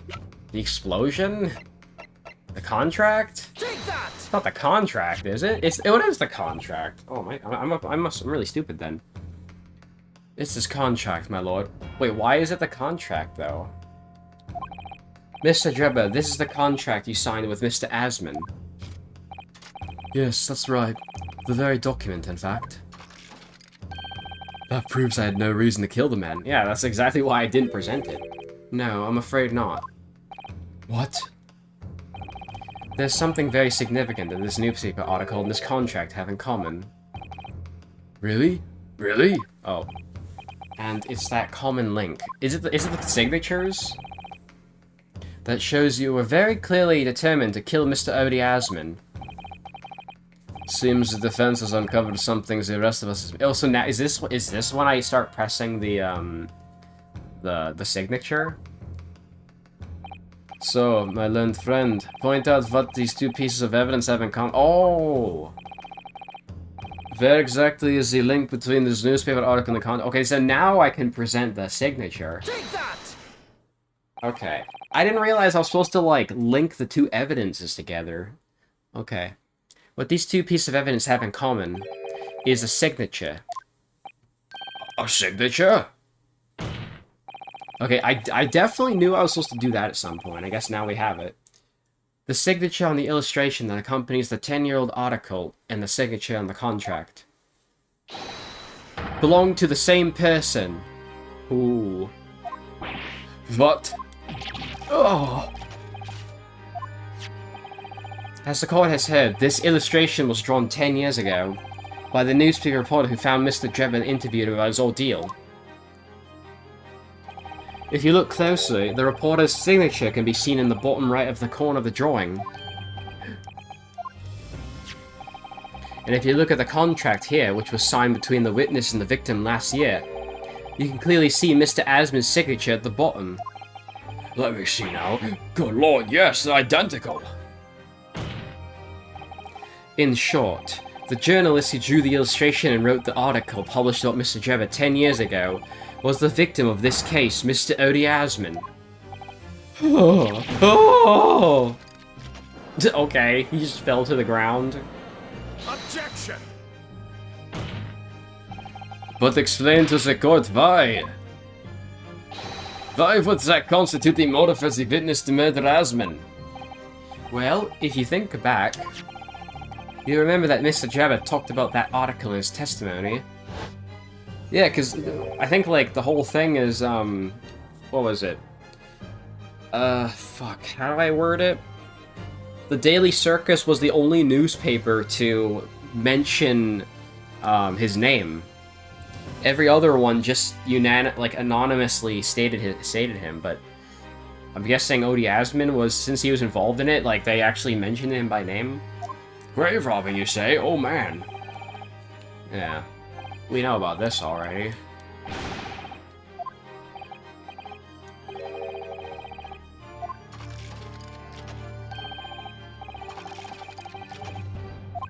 Ah.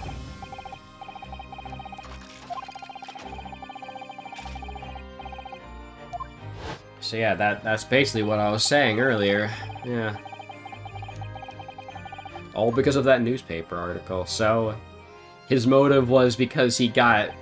Basically because the newspaper fucking snitched on him, essentially. At the time, you were a student of the University of London who dreamt of becoming a scientist. However, this Signal newspaper article changed your entire life. So Mr. Asman used to be a newspaper journalist, did he? He did, my lord. In fact, it's a widely held belief that Mr. Asman managed to position himself as the heart of his criminal network, thanks to many dubious connections he made during his time as a reporter.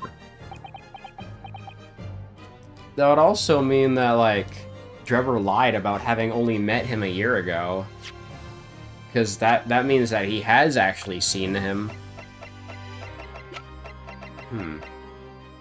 Well, I didn't really... Wow, it's really jarring that he's 47 and looks like that, and Drebber's 35 and he looks like that. Like, man, he wasn't kidding when his fucking hair turned all white. Like, man, he looks like he's like 60, dude. He fucking aged like a truck. That's crazy. Alright, well... So you had to give up on your dream and leave the university. You lost everything. Eventually you found yourself working in the field of science, but only in the shadows. And all because of that article, written by Mr. Asman. Enough!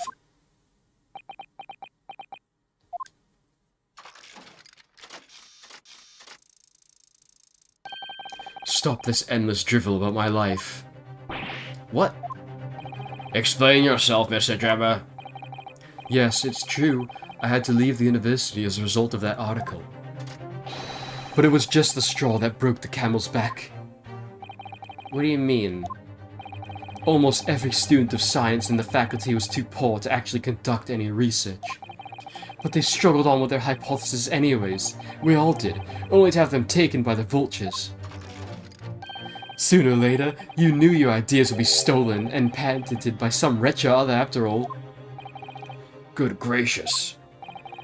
Making a name for yourself as a scientist in climate like that was a miracle only a select few geniuses could ever hope to achieve.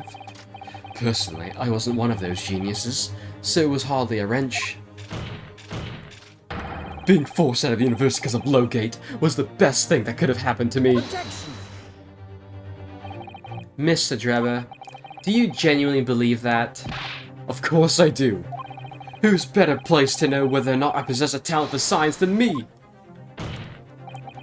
I'm sorry to say that your words don't ring true at all. How dare you? And I have evidence to prove it. How are you in a position to say anything about me? I don't know you from Adam. Fine, if you think you have evidence, go ahead, show it. What could you possibly have to do through the idea that I was happy to leave university like that I lacked talent? Oh, shit. Camera. Oh, the trophy! Take that! Do you remember this, Mr. Drebber? We found it at your workshop. Is that a Royal Society trophy from Excellence in Science? What exactly is this trophy, Council? It's the greatest honor that can be bestowed upon a young scientist, my lord. There's no higher accolade. It recognizes emerging talent and promises a bright future. Good gracious. Your prospects for the future were excellent, weren't they, Mr. Drebber? Because even then, you were a genius in your field. But you lost everything. You had no more future. Your talents would go to waste. All as a result of this one newspaper article. I don't know when you realized who Mr. Asman was, but when it dawned on you that he was the same journalist who 10 years ago ruined your life, it's abundantly clear that you had no intention of forgiving the man. Wow, yeah. The truth is... Finally, he's going to fold. I don't know. I don't think he's gonna fold just yet. But who's holding it?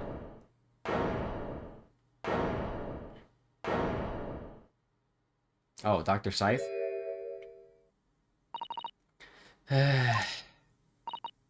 Fine. Clearly this has run its course now. What? I admit it. All of it. What? What are you doing? It's exactly as the Japanese man said. I was coerced into going along with this man's plot to murder the victim, on the condition that he kept my dirty secret from 10 years ago. No. Good lord! Dr. Scythe, do you realize what you're saying, woman? It's all true. That day, when I arrived at the Crystal Tower and saw the birdcage, my heart nearly stopped beating.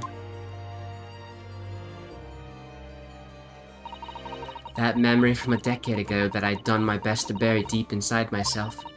It was the professor again, staring me in the face. And then, before I had a chance to react, I know something else. Oh, there's a letter. There was a note tucked inside the model's jacket.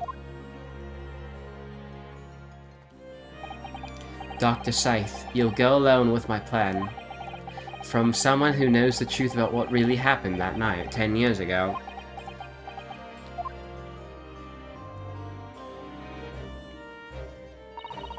All the instructions were there in the note. Every detail was meticulously written out. I had no choice but to do what it said. I made the necessary alterations to the scene and fabricated the autopsy report as instructed. There was really no other choice. It had to be done to protect the judiciary. I can only apologize now. Wow. This whole 10 years ago scene is crazy. Why on earth would you buckle now? Well, there's no point trying to hide anymore, is there? I'd have done anything to stop it coming out, even collaborate in a murder. But the great lie about that execution 10 years ago has been exposed. Whatever happens, I'm finished. So then, Mr. Drebber, what do you say to that? Your accomplice has admitted everything. Surely it goes without saying. You admit your part in it too, then?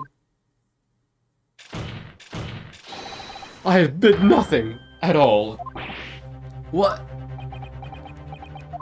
I knew it wasn't gonna fold that easily. I've forgotten the kinesis machine was ripped to shreds by an explosion. Short of me admitting to a crime, there's really no possible way to prove I did anything wrong.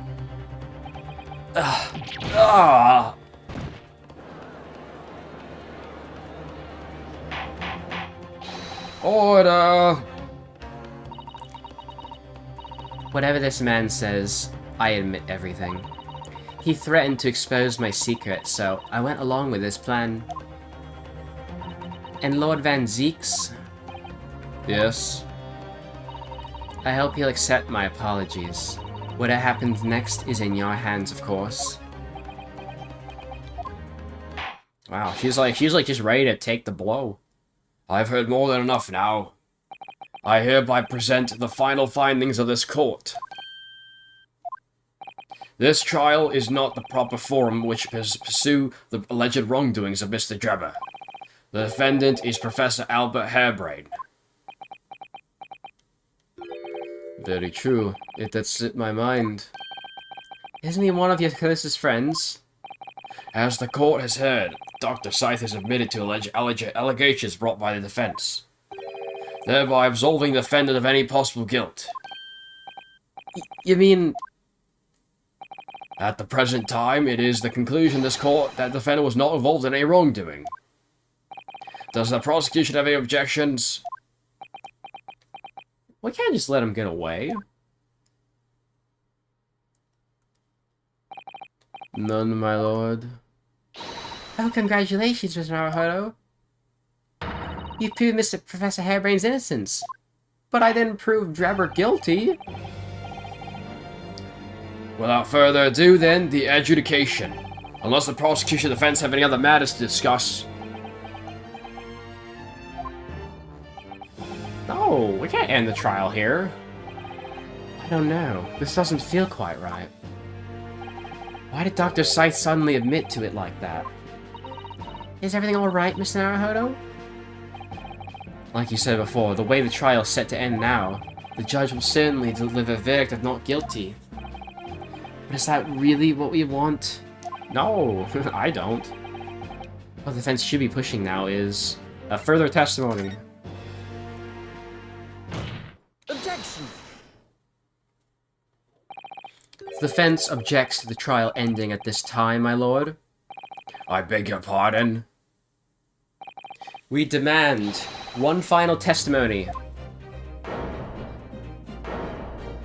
Here we go. What? You do realize I'm about to adjudicate in favor of your client, I presume? What are you playing at now, my Nipponese friend? Why would you want to obstruct the conclusion of the trial at this point? No defense lawyer in his right mind would do that. Mr. Naruhodo, what exactly are you thinking? The truth, the whole truth, and a way to bring it all out into the open. Right. Yes, in hindsight. Oh yeah. Frickin' Sholm said it himself. Don't stop chasing it.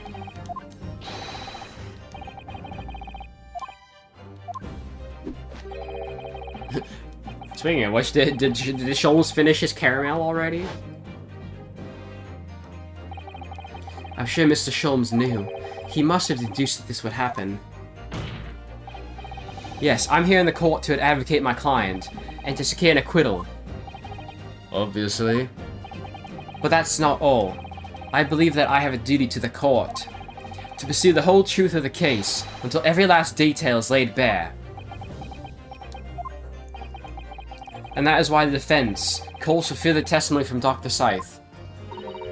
Testimony from me? About what? About the nature of your collaboration with Mr. Anak Drebber.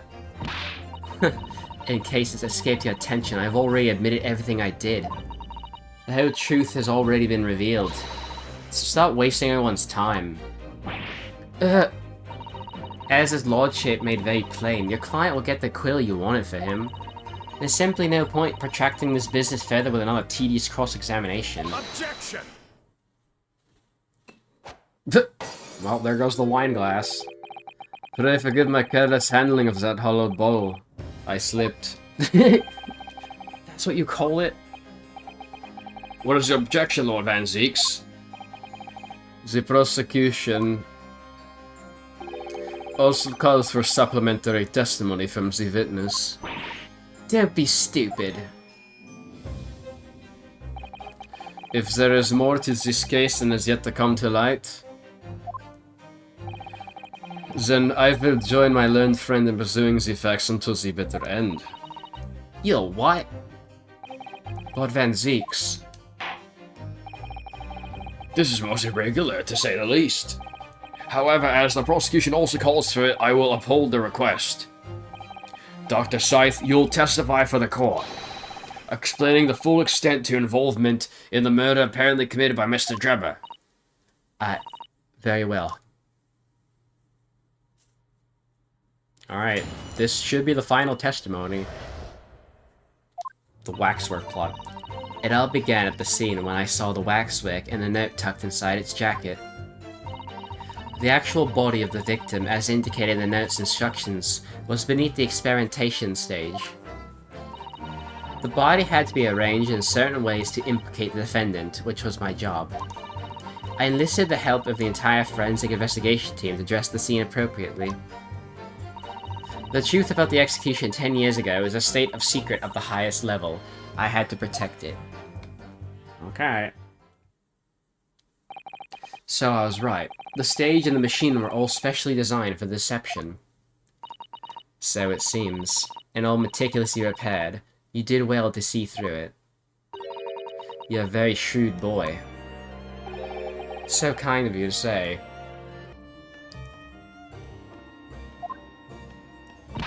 And what about this autopsy report then? All I did was record the location of the body as being in the crystal tower instead of under the stage. That's all?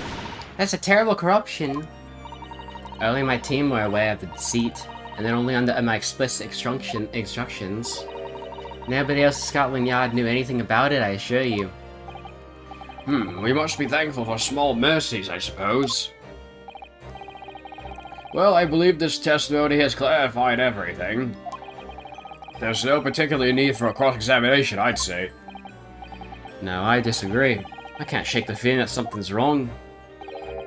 Just look at that expression on Dr. Sithe's face. It's the defense's right to cross-examine any witness following testimony. What is it about you Japanese that makes you all so dodgily persistent? Oh well, if you so desire, counsel, proceed with the cross-examination. Yes, my lord. Anyways, it looks like Elijah might actually want to play Mario Sunshine after I finish this case, so... hell yeah. Should probably make a save.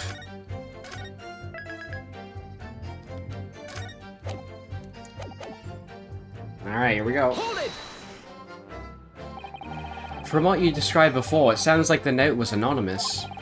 Did you have any idea of who was behind it?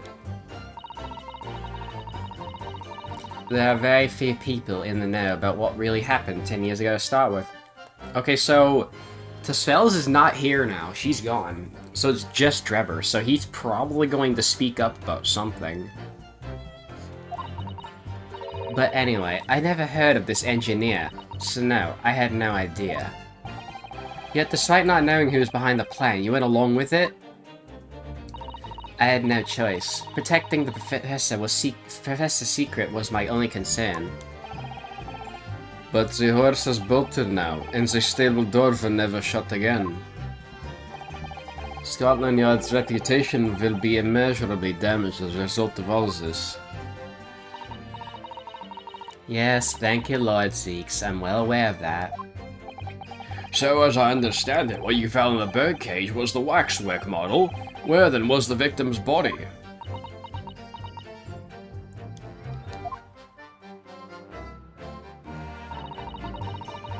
So that didn't really turn out much, did it?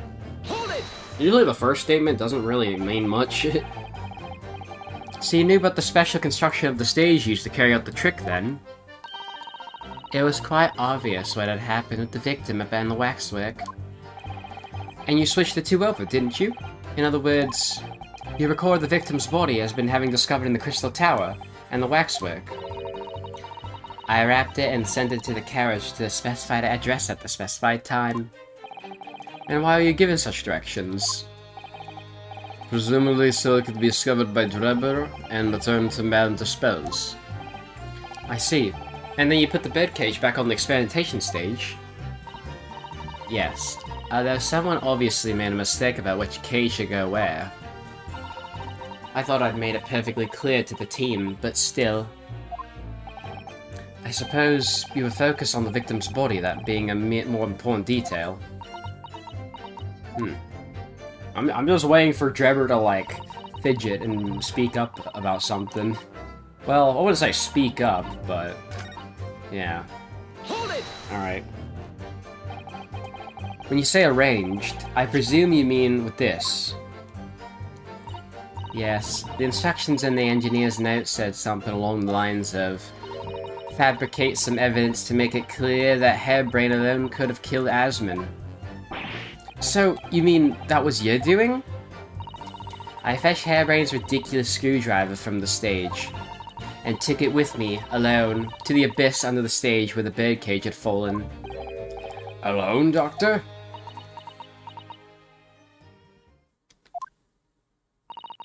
I didn't feel it'd be appropriate to involve anybody else in that particular part of the deception. Oh, wow. There was a void under the stage where I found the birdcage lying in the dirt. Oh, wow. I approached it, leaned down, and slowly opened it up. Then I took the screwdriver in both hands and plunged it into the man's chest. Wow, okay, I was not expecting that. Holy shit. And then you notice that in your fake autopsy report, as a fictitious cause of death. Exactly. So, the actual cause of death was...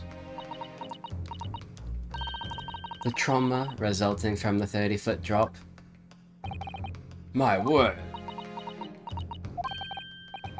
What is it, Miss Suzuto? Something about Dr. Scythe's last statement. He's playing on my mind, that's all. Yes, mine too. Dr. Scythe. There's really no need to shout. I can hear you perfectly well. The defense calls for you to add what you just said to your formal testimony. Oh. Which part? What do I want her to supplement her testimony with is... real cause of death or what she did to the victim? Shit. What she did to the victim, maybe? How you stabbed Mr. Asmon in the chest, that part. Fine, if that's what you want. But there's really no need to point. The prosecution concurs. Very well, you'll supplement your testimony now, witness. If you wish, my lord. I mean, here's what I'm thinking, right? We're gonna press that statement, and then I feel like with one of these, I think Drebber is gonna fidget, and we're gonna have to figure out, you know, what's bugging him or something. Hold it! So it was you who stabbed Mr. Asmon with this? Yes, far easier than dissection, I assure you. No precision required. What a welcome change. The victim died instantly from a snapped neck. All I did was carry out the instructions I'd been given. And unflinchingly as ever, no doubt. I imagine you didn't bat an eyelid when you drove the veteran into his body. There was no need to bat my eyelids. And what else did you do to twist the facts? Remind the court, why don't you? If you wish. Okay, are we... Oh, we're back here again. Huh. Okay. Well, let's press everything here then. The entire team? In perverting the court of justice? My team consists of the very best investigators there are. I demand loyalty from all members. We operate on a code of chivalry of sorts. You aided a better murderer, commit perjury, and dare to talk of chivalry? It was a matter of priorities. What?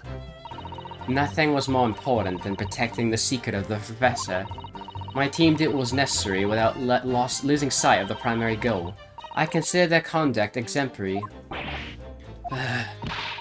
Don't concede the point, Mr. Naruhodo. You mustn't let her win. I need a lawyer. I need a lawyer. I'll take that silence as a tacit acceptance. Now, can we move on? Alright. Well, there's only one other statement to press, and then it's either I gotta, like, find something to present, or, you know, what. But at what cost? Faith in Scotland Yard's gonna suffer a terrible blow as a result of this. And your precious secret's out now anyway. Yes, as you say. And I take full responsibility. Burn me down, Dr. Sithe! Surely there was some other way you could have protected the secret. No, there really wasn't. I've done my utmost, believe me. In many ways, I respect your determination. Whew, I nearly froze under that cold stare she said that. I do believe she was being genuine though, Mr. Naruhodo. He still has not flinched at all. What the fuck? So that's her story. She admitted everything and revealed her full involvement in the crime. I do wonder if there could really be much more to it. Well, I don't know, but I just have a feeling. Do you, Mr. Naruhodo? The truth is, I find it strange too. How those two are reacting in completely opposite ways, I mean. Yes, exactly. For some reason, I feel sure they're trying to hide something. Oh, can I get back to that statement? What was the statement? Can I, what was it? Was it this one that I need to press? You know what you did with this, correct? I was merely carrying out the engineer's instructions, in his words. Fabricate some evidence to make it clear that Harebrain alone could... Okay, so we're doing this again. So do I need to press this again and then add that other statement? Okay, okay. So we're back here again.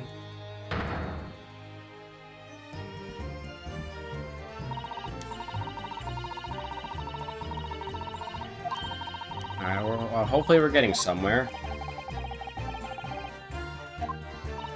It's not letting me skip, so that's a good sign.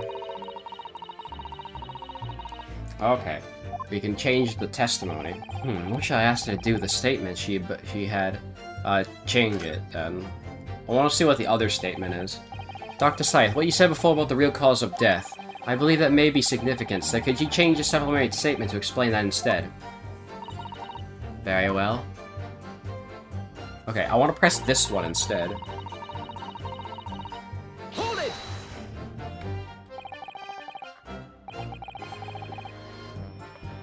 You're quite sure of that? It was a result of a broken neck. Yes, as a professional, that was more than apparent. You'd never know just by looking at the photograph of the victim, though, would you? No, that's very true. Obviously not. Which is precisely why coroners are needed to determine the actual facts. Yes, assuming they can be trusted. There's no point calling her assessment into question without evidence. Let's get back to the testimony. Very well. Okay, so none of these statements has him fidget then. The actual cause of death was the neck trauma Asmund suffered from the 30-foot fall. So,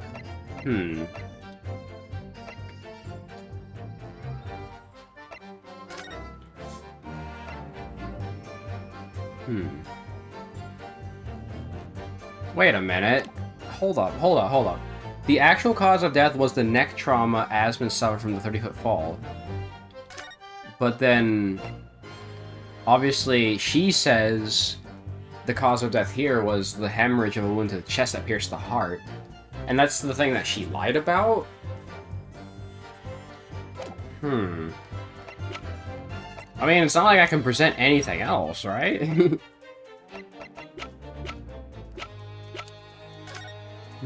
Death by hanging. Oh no, dude. What am I gonna do? What am I gonna fucking present here?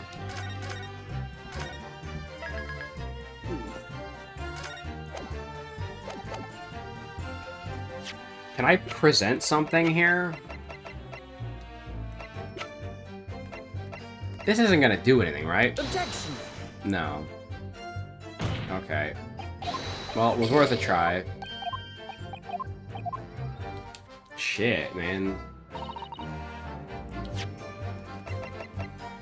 What if the cause of death was the crossbow?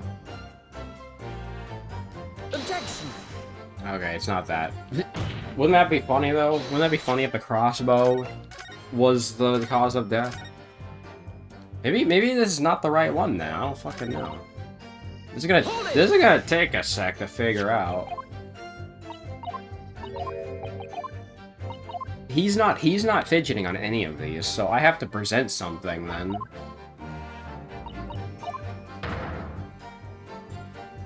I kind of want to part of me wants to do the other one and see if I can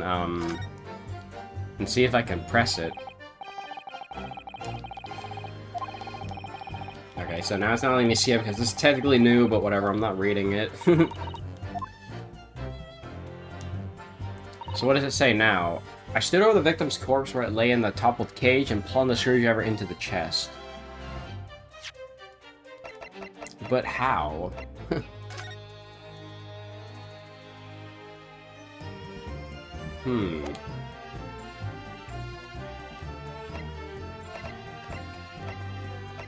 Do I present the photograph? I don't know.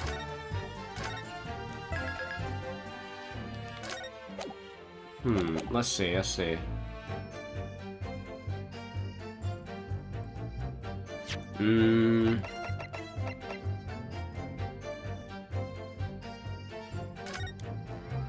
Do I need to examine this again?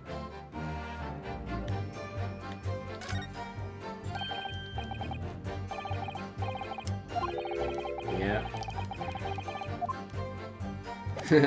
He has nothing else to add to that.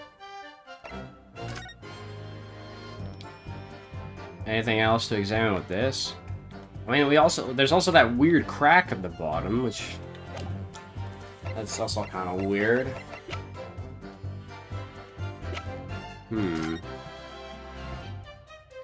Do I present the do I present this?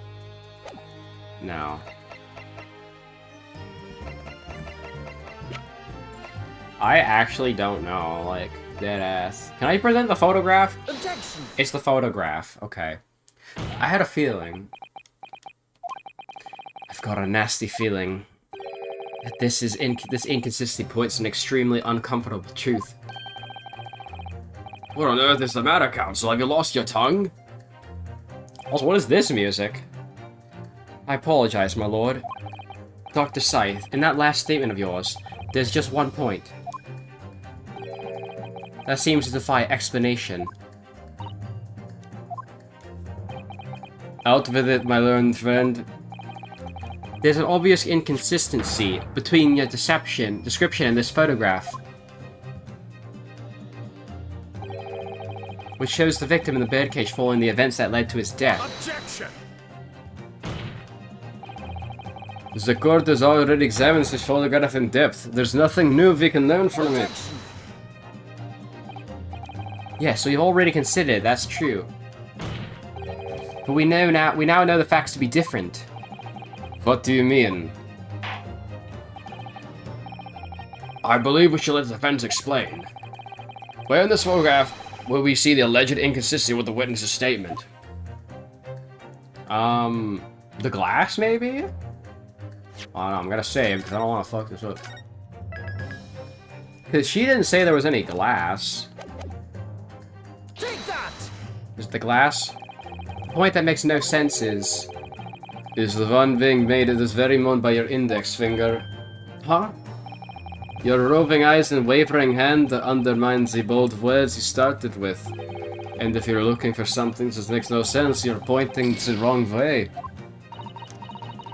Apparently the victim was lying dead in the birdcage when Dr. Scythe stabbed him in the chest. That was the essence of her testimony. I know, and hearing that is what I thought. Got it. But then somehow I lost my train of thought at that last moment, and it turned into a not it. Don't worry, Mr. Naruhodo, I'm sure you can try again if it'll turn it back to a got it. I believe we should let the defense explain.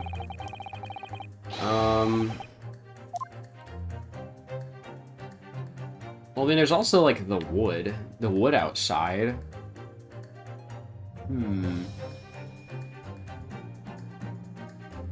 What else could I present?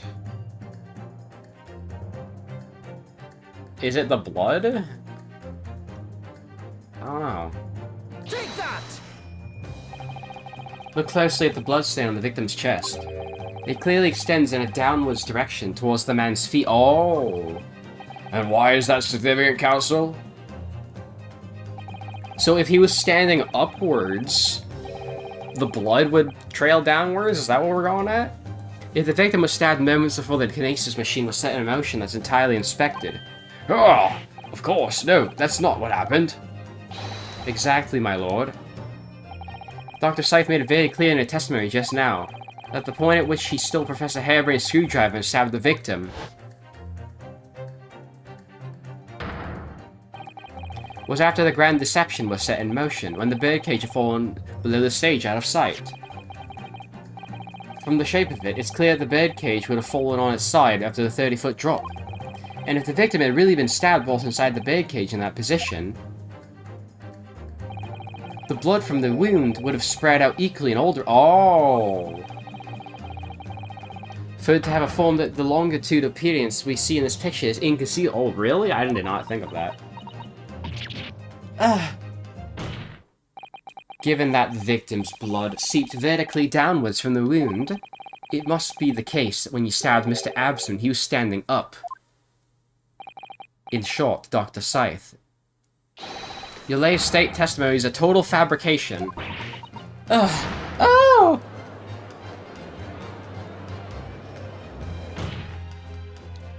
360 angle. I knew it. I was right. Now I've identified that contradiction. There's only one way to explain the facts. We've all been under a great misapprehension here. What? What sort of misapprehension? Dr. Scythe, you claim you were coerced into helping Mr. Trevor as a result of the note he left in the waxwork. You claim that you made changes to the scene of the crime to implicate the defendant. And you claim that you authored a fake autopsy report to cover your tracks. But one of those claims is an out-and-out lie. Because the question of what the bloodstain really tells us has only one possible answer. If that's the case, what is it, man? Counsel, you've clearly stuck upon a revelation. Now tell us the court what it is. Which part of Dr. Scythe's story is shown to be a lie by the contradictory of her testimony? I'm on one health here, so hold on. Well, let's think about this. How she was coerced? The stabbing of the victim, the autopsy report. Is it the autopsy report?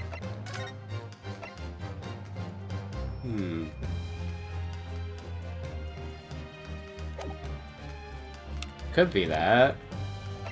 The stabbing, I'm gonna try the top one, see what happens. Dr. Scythe, clearly you weren't really coerced by some letter at all. What? If you were, where's the note? It's nowhere to be seen. Huh. That's as may be.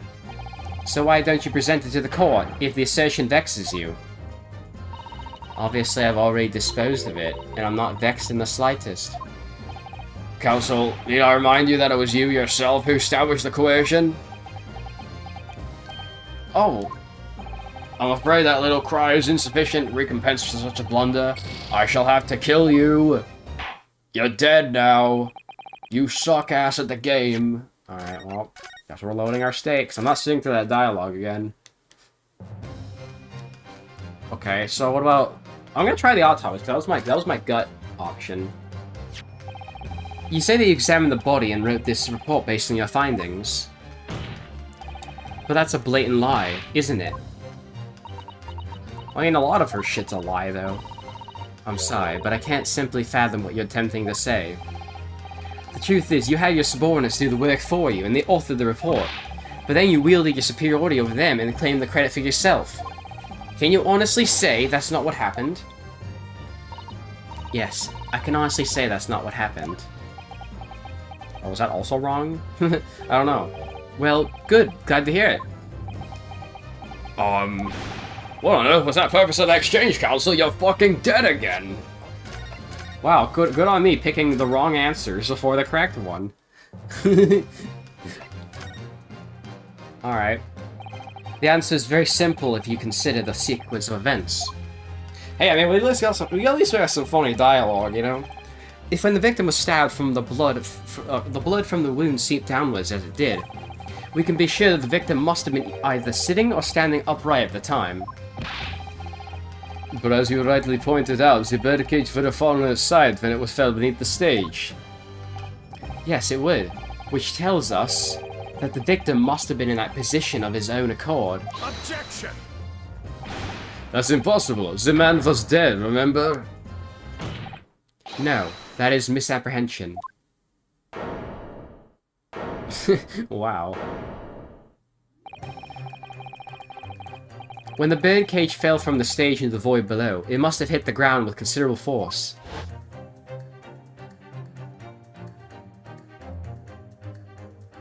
Oh, wow. But Mr. Asman didn't die in the fall. I'm amazed he survived a 30-foot drop then. He probably lost consciousness for a while, but when he came round, he got to his feet and climbed out of the cage. Just as Dr. Sithe appeared.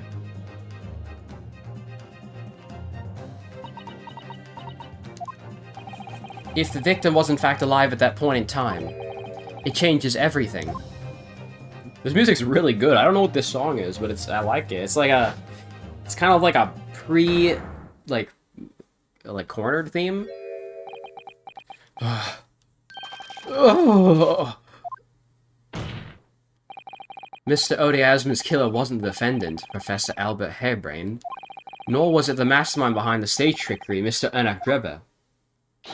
It was you, Dr. Courtney Sithe.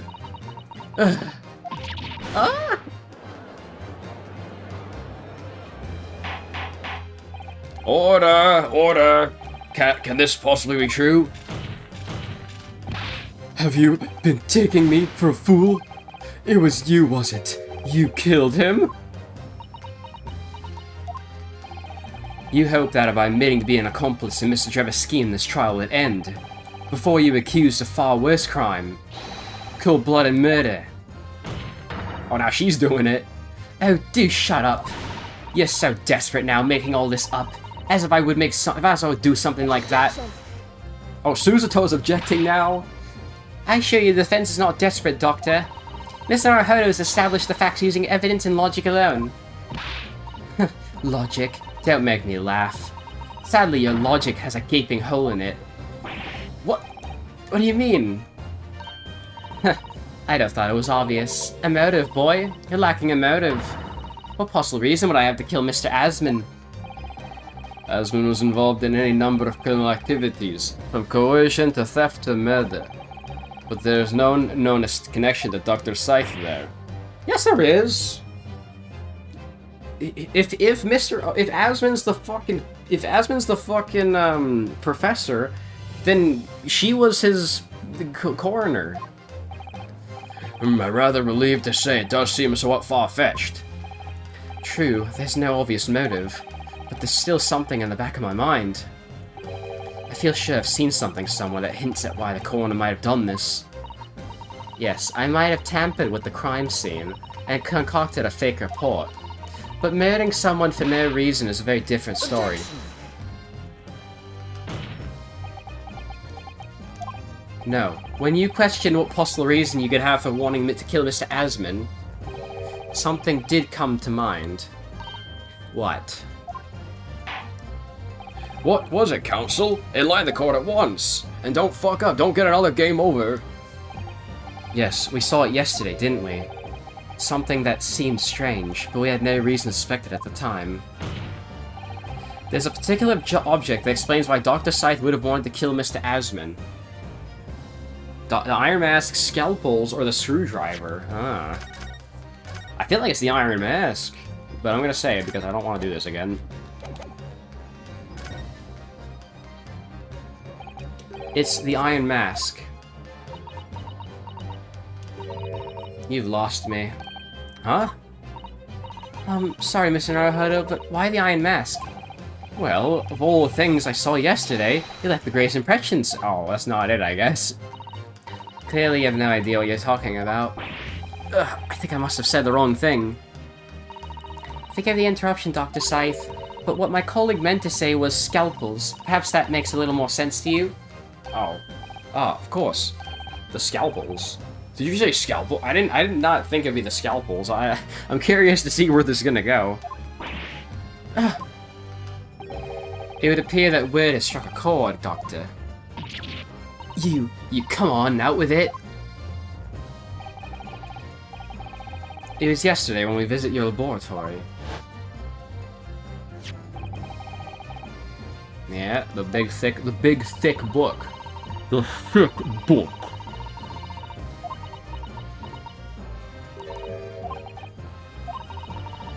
We're going over this again.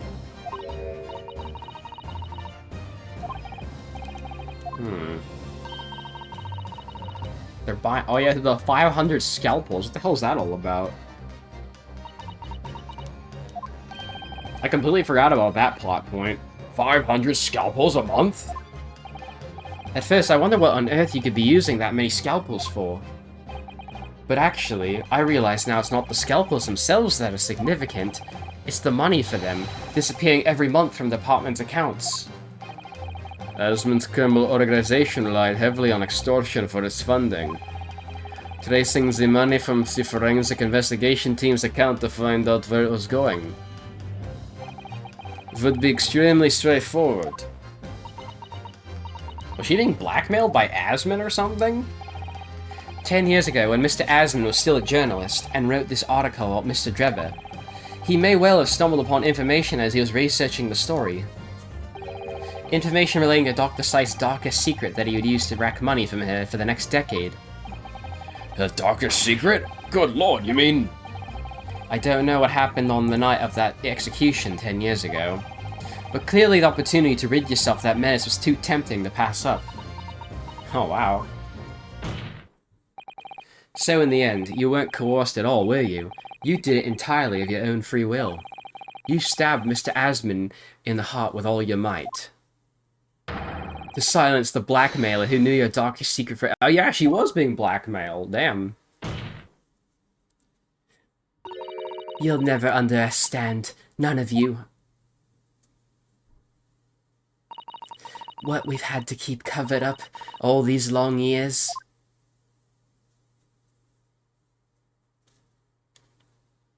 It's just everybody in silence looking onwards.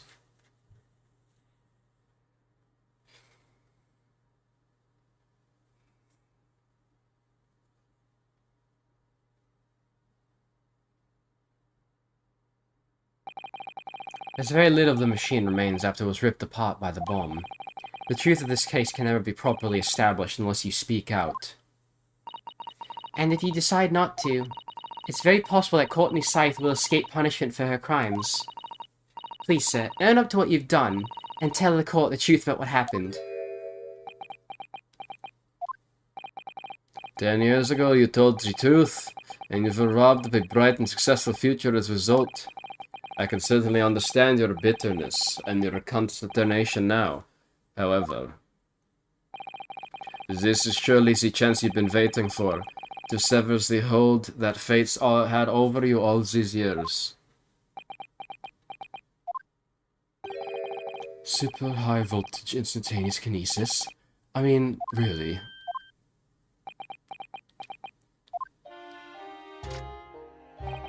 It's the adult brain mock scientists that are the worst, you know? They don't recognize the fact that they don't have talent. They can't even get that right. And so they end up chasing impossible dreams, having unbridled faith in their abilities. They go on and on about their wonderful hypothesis, their stupid eyes shining like a little child's. They make me sick. I can't abide their foolishness. Careful, Mr. Drebber. I was particularly pleased with the kinesis machine. It made for quite a show, didn't it? So you admit it. You admit that it was nothing more than a sham made for the purpose of killing the victim. Yes, I admit it. I did it all in the name of revenge. Revenge for the future that Mr. Asman's article deprived you of 10 years earlier? But the revenge you sought didn't stop at Mr. Asman, did it? Which is where that very particular waxwork comes in? Yes, I see. The condemned convict you saw rising from the grave in Lowgate Cemetery 10 years ago. If your account of these events were all true, then obviously Scotland Yard couldn't afford to acknowledge what had happened. Even if it meant discrediting a bright young man and crushing any future career he might have had. so your plan required that you abduct the particular waxwork model in order to exact your revenge on Scotland Yard as well, or on Dr. Sithe to be precise.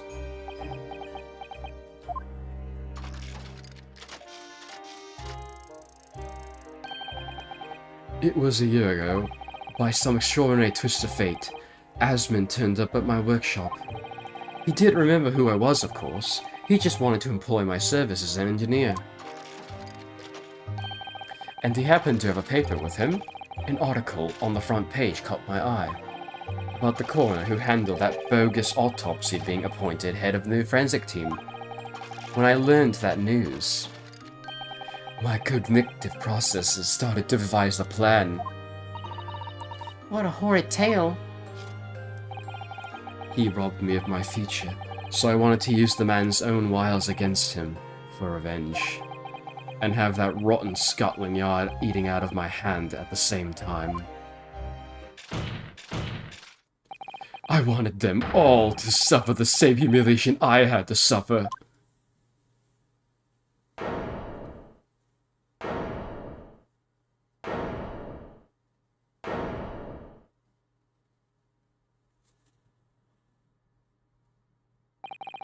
Your actions against those who ruined your future would justify his revenge, at least to yourself. Certainly, no one has the right to destroy another's prospects, especially for purely selfish gain. And yet, in carrying out your plan, you did exactly that to someone else, didn't you? Did I? Professor Harebrain's only crime was passion for his hypothesis. But you had no compunction about sacrificing his future to effect your revenge. You knew that he would be forever branded a failure and a fraud. Oh. Perhaps life treated you unfairly 10 years ago, and others' misconduct left your life in tatters. But remember this. Your own actions resulted in exactly the same thing for another perfectly innocent young man.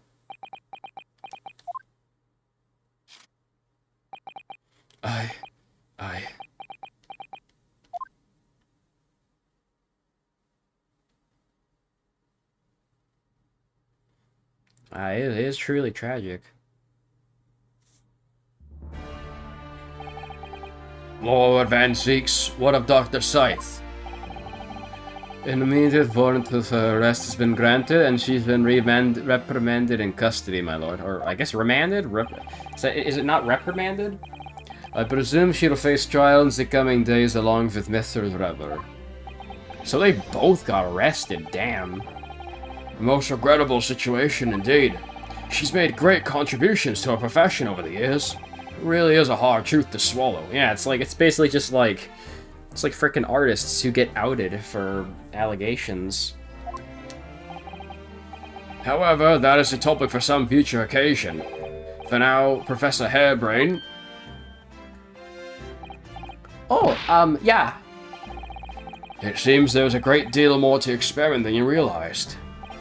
However, I think we can assume now that all of the sordid details have been brought to light. This has been a very long and profound trial, but I'm pleased to say you're absolutely absolved of all guilt. This whole experience has taught me a very great but painful lesson. I've been, me, this dedicated scientist, this devotee of natural philosophy. I've been selfish and self-centered, and above all, a fool. Professor. I spent my life thinking of nothing but my research. Misguidedly believing that I could do whatever I set my mind to, despite my lack of talent. And the worst of all days, in the process I've caused others pain and misery. Others who are far, far greater people than I. No, Professor, that's not true. What? Don't tar yourself with the same brush as Drebber. What happened was his doing, and his alone. This outcome is his fate, not yours. You're not to blame in any way. Lord Van Zeeks. In the duration which he referred to you earlier, calling you fool, talentless even. The man has no idea. To believe in yourself and work your fingers to the bone to realize your dreams, that's laudable, not laughable. No one has the right to deride another for such choices. Oh! Thank you, Barak. So, ladies and gentlemen of the jury, yes, my lord, is this court expectation that you find the defendant not guilty of the charge which he stands accused? I presume there are no objections? None from me, my lord. Certainly not. This trial's really made me think, but this is the right decision. It's all been proven methodically and rigorously. I have no misgivings whatsoever. What's that? He's done, is he? It's all over? I don't know what's become of the yard these days. I don't recognize the place. Very well. In that case, I hereby pronounce the defendant not guilty. Woo! Let's go. That is the best case 3 in any Ace Attorney game. I don't want to hear it. Holy shit. This makes every other case 3 look like slop in comparison. Court is adjourned. And to think, it's gonna get only better from here. Holy cow. How?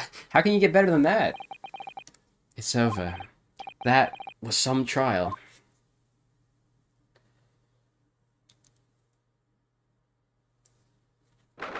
I think this is gonna be my longest episode yet. We're hinging on like 3 hours almost, actually.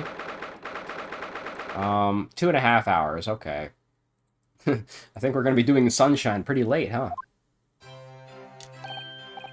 Professor, what a splendid outcome, isn't it? Oh, it is, it is. Congratulations, Professor Hairbrain. Oh, he's still down, though.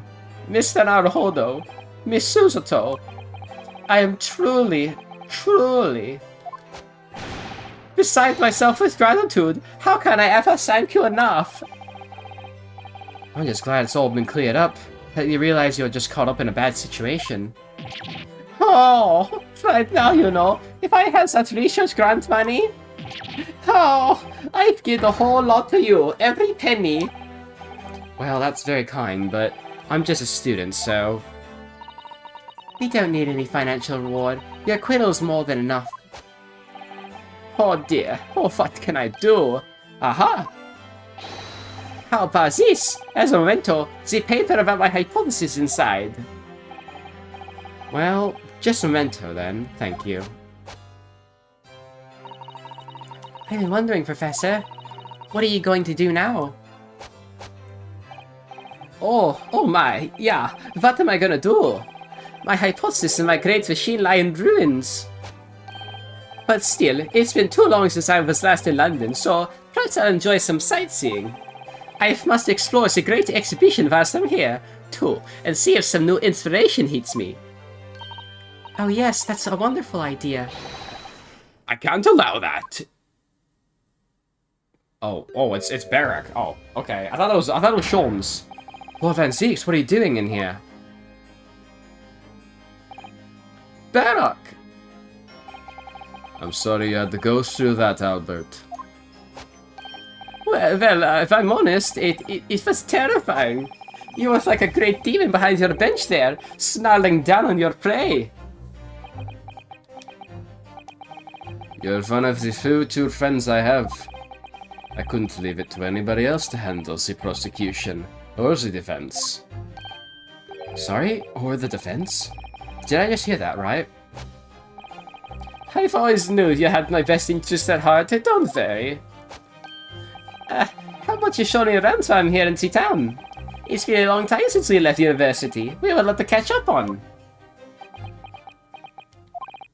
Listen, Albert. In a few days, your quit will be made official. When that happens, you must head straight to Dover. I'll accompany you. What? From there, you'll cross the channel and make your way back to Germany. I've already purchased the tickets. But no, Nine. Hold on a minute, Barrack. What about the great exhibition? This is a chance of a lifetime for me. I want to look around. No. No sightseeing, Albert. Give up on the idea. Oh, sometimes it's hard to see any warmth in those eyes, Barrack. Lord Van Zeeks? What's all this about? A necessary precaution. Yes, I think I understand. You do? Well, Iris told me that when you met Lord Van Zeeks at his office some days ago. He asked how Mr. Nutsmay was doing. Yes, that's right. I remember being surprised at the time and thinking it was nice of him to ask. The point is, Mr. Nutsmay's still alive and well, even though it's been more than 6 months now since he stood trial with the Reaper as a prosecutor. Ah, you mean the Reaper's influence doesn't stretch overseas? Oh.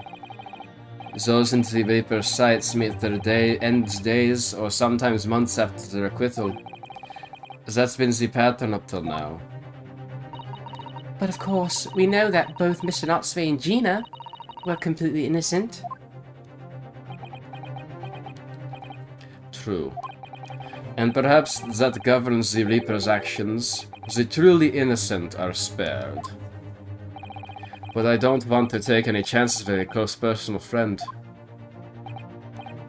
Barrack! Like the mustache Nipponese, this man should leave the country without delay. That's why I'm packing him off to Germany at once. Right. Does your friendship package get any say in it? Goodness, was this your intention all along then, Lord Van Zeeks? In court, where people think of him as the Reaper, this man seems absolutely merciless. And yet, sometimes I feel as though I don't understand him at all. It's time to go, Albert. Back to the prison for the time being. Yeah, alright. Well then, Mr. Naruto. Thank you for so much for everything. Not at all, Professor. It was a pleasure getting to know you. Also, apparently his name in Japanese is like Benjin Dobendo or something weird. I don't know what the fuck that name means, but yeah. Best wishes. Well, once this dust is settled, you must come and visit me in Germany. Anyway, goodbye for now. Guten Tag.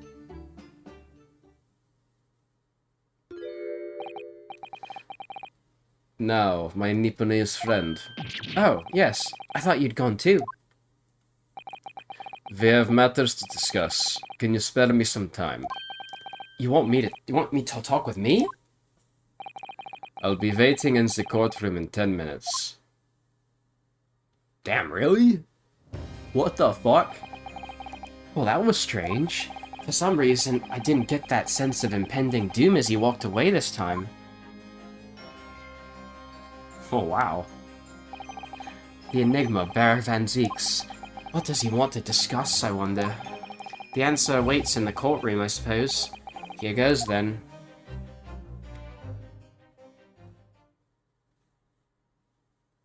It's not got a cliffhanger at me, is it? Okay, it's not. The Old Bailey.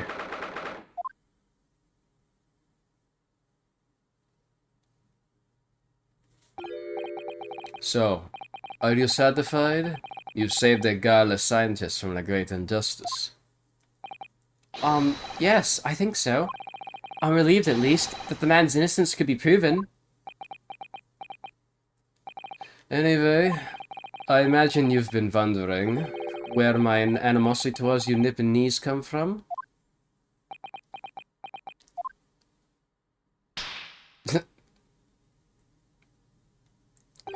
Well, at first I thought you just didn't like me.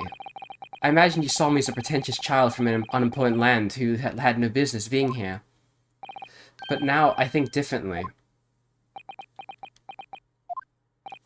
You clearly know our ways, so I would guess that some specific incident led to your thorough dislike of my race. Will you tell me what happened, please? The professor. I thought I'd never hear that name in this courtroom again, to be honest. Oh wow, what's this music? He took your brother's life. Clint. My brother was Clint Van Zeeks. 16 years ago, when I was still just in my teens. He was already the director of prosecutions and a key member of the judiciary. I looked up to him. He was everything I aspired to be. He was involved in the establishment of justice systems in foreign countries as well. There were exchange programs between Britain and other nations too, to share knowledge and ideas. As part of one of those programs, 3 judicial students came to Britain from your homeland, the Empire of Japan. Oh, if it was 16 years ago, then one of them could have been my father. Of course. I remember Dr. Megatoba well. I had no idea. I was a minor at the time, training at the prosecutor's office. One day, Clint introduced me to these visiting Nipponese. So, you've actually met my father? He and his colleagues were polite and amicable. They were adapted to the work and exacting on their standards. It was my first encounter with the Nipponese spirit, and it made a very great impression upon me. But 6 years later, that's when it happened. The investigation was going nowhere. There were no suspects even, just an ever-growing list of victims. And in the end, my brother became one of them. The last, in fact, before the case was finally resolved. I'm so sorry, Lord Van Zeeks, truly. Clint was always ready to put his life on the line for justice anyway. So he wouldn't have wanted any other way. He lost his life to the killer, but it was his victory in the end. For me personally though, it was a great loss. I found myself in a very dark place indeed. When I finally found out the killer's identity, the reason why no one had been able to catch the man sooner ceased to be such a mystery. He'd been hiding in plain sight all the time. In plain sight? Are you aware of the political events 10 years ago? It was a period of extremely sensible diplomacy between the British and Japanese empires. A new treaty was being forged, I think. Correct. The Anglo-Japanese Treaty of Friendship and Navigation was being concluded. The leaders of both countries were deep in extensive political discussions. This is like a sad Barak Van Zeke's theme. It's interesting. Which is why this particular killer's appearance in court was conducted at a closed trial. Oh, is the reason why his face was closed off because of the fact that he was Japanese? Is that what it was?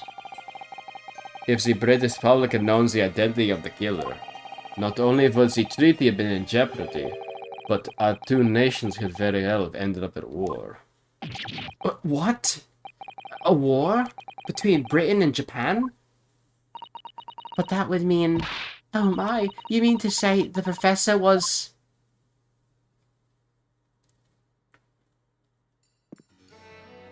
When the trial reached its conclusion earlier, I thought to myself, yes, it's time. Oh shit, he's actually speaking!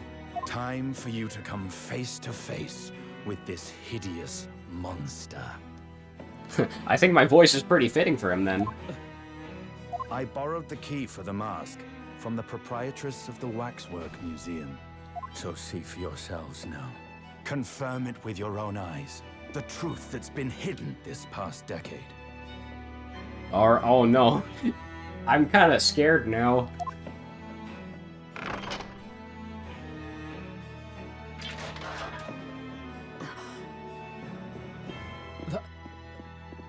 That's the professor? Yes, it's him. Until now, the thought never even crossed my mind. That the mass murderer, whose crimes shook Britain as never before, Wait a minute. Who is that? Is that fucking was Mikatoba? Japanese. Who is that? Who is that man? Wait a minute. That face. I feel as though I've seen it somewhere. It's strangely familiar.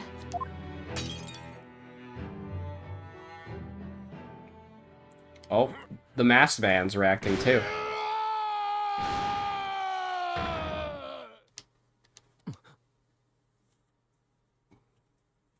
What's up with him?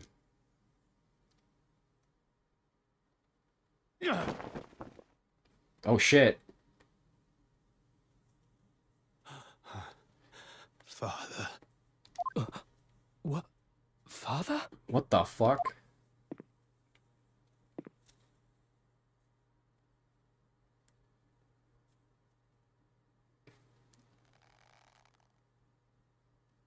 Oh shit.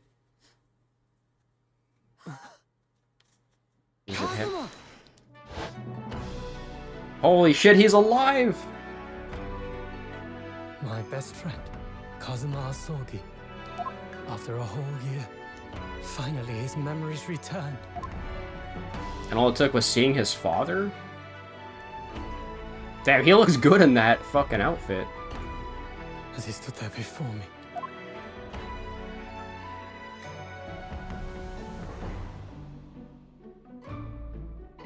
Ryunosuke.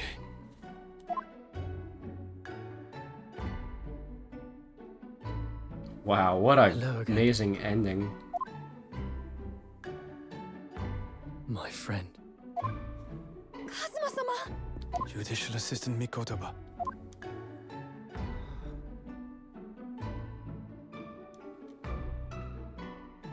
It's been a very long road. Thank you. Thank you for guiding my friend here when I could not. Oh, wow. It was an honor.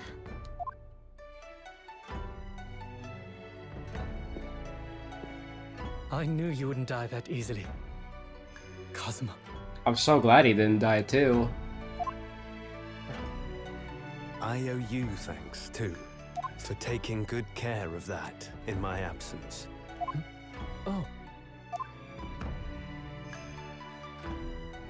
Karuma, the great blade of the Asogi clan, passed down through the generations.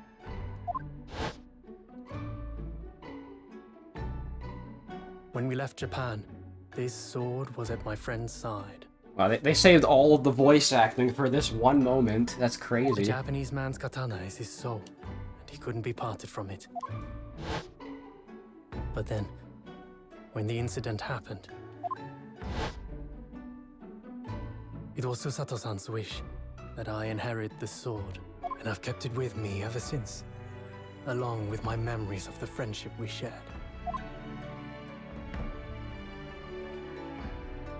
With this by my side, I always felt that you were watching over me somehow.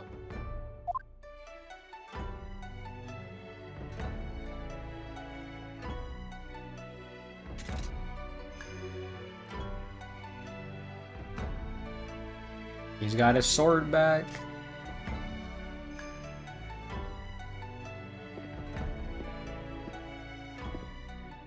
I've made it. At last.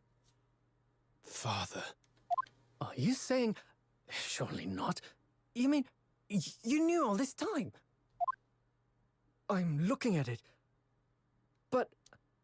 I still can't believe it. This mass murderer is Kazuma's father. How?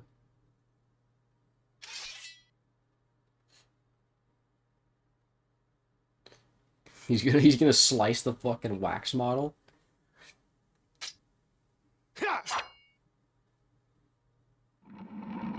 Oh, damn, nice. All the fucking budget went into this one scene. Kazuma-sama.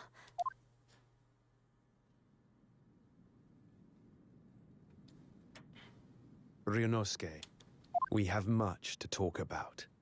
But now is not the time.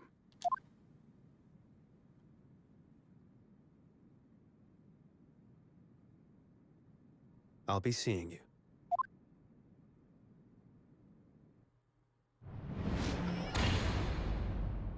Wow. What a way to end the case. Holy crap. That's all Kazuma said. Before he turned and left us there, in the courtroom.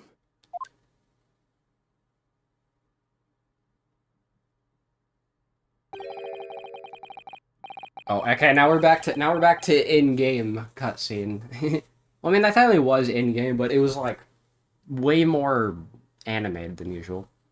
So, he's the living after-image of the man who took my brother's life, is he? Yes, Kazuma Sogi, my best friend. 3 months ago, when Lord Strongheart introduced us, I had an inkling there was something there. Some connection. Oh man, now I'm kind of like, is he gonna have like some hate, like vendetta against the Sogi now because his dad killed his brother? But why did Lord Strongheart do that? Why did he make Kazuma Lord Van Zeek's apprentice? And when he was suffering amnesia too? The man was apprehended, even executed. But his legacy just won't die. That's the sad truth. Well, I'm glad my theory about him being Odie Asman was wrong, because, I don't know, that was kind of a silly truth. Or kind of a silly theory I had. Anyway, that's all I had to say. I thank you for meeting with me as I asked.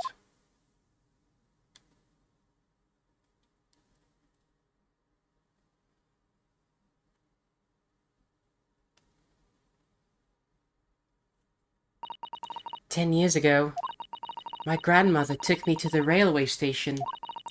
We were there to meet my father from the train. For me, it was the first time I'd ever seen him." Poor Suzuto-san. All this tied up with a painful memory for her too. She's never talked about this with me before though. It took time to adjust to having father around, but just when I was starting to get used to it, he called me into his study one day. He told me that a great friend of his had passed away in London, and that the friend had left behind a son, a boy 7 years my senior. Father told me the boy had promised to his late father, so he was studying to become a defense lawyer. I wanted to help, so I studied to become a qualified judicial assistant. As I'm sure you've worked out, that young man's name was Kazuma Sogi. So you see, that's how he and I met. Wow. It's all coming together. For a brief moment, my great friend had returned. only to disappear again all too soon. But in that fleeting encounter, something stirred. Something that had been dormant for a long time. As if great wheels had been set in motion. I could almost hear them creaking into life. In some ways, it was the end of a chapter. But in many, it was the start of a new one.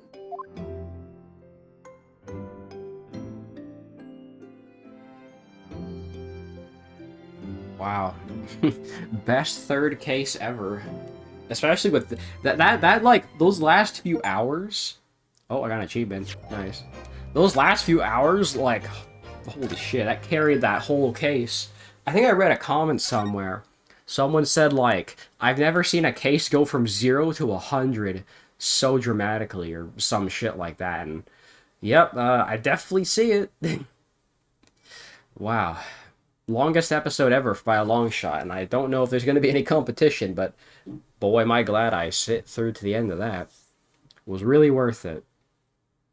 Alright, well, episode 4 is going to be pretty interesting, because this is when the game, like, okay, that whole cutscene with Barrack and Naruhodo, that's, like, the turning point for the game right there. That's when, like, the game goes from, like, oh yeah, it's just Great Ace Attorney again, to this is Great Ace Attorney. That doesn't make any sense, but you know what I'm trying to say, right? Like, shit goes from, like, there's some pretty good cases to, oh fuck, the game's getting real, basically. I didn't really feel that as dramatically in the first game. Like, I felt like, yeah, sure, like, cases 3, 4, and 5 were pretty alright. But they didn't really hit hard as this one, holy crap. So, case 4 and 5 are going to be really good. And I guess now, the game has actually revealed to us that, yes, Clint Van Zieks was Barrack Van Zieks' brother, and he died. And he was good friends with actually did they explain he was good friends with Asogi's dad? I don't know if they did, but that's one of the key points I know, is that, like, the Van Zieks and Asogi clan, they were like comrades basically, and something happened that caused them to fizzle out, and I don't know what that's gonna mean yet. So that's the thing. That's the main thing I've been spoiled on. I don't know when it comes into play. So we'll probably have episode 4 and 5 to do that. And also, I'm surprised Sholmes didn't show up at the end. He just kind of like said, like, I'm gonna have some caramel, and then he fucked off for the rest of the case. That was pretty funny. But all right, before this episode hits 3 hours, I'd like to just say thank you guys for watching. Make sure to like and subscribe on YouTube and Twitch. I could almost split this into 2 episodes, but it's better to have a nice long conclusion than a, anticlimactic whimper of a conclusion. I don't know. I don't really know any good spots to, cut it up anyway. So, yeah. Anyways, I'll see you guys probably not too much later. Like, I'm gonna see if Elijah still wants to do Sunshine, so yeah, I'll see you guys in a little bit probably.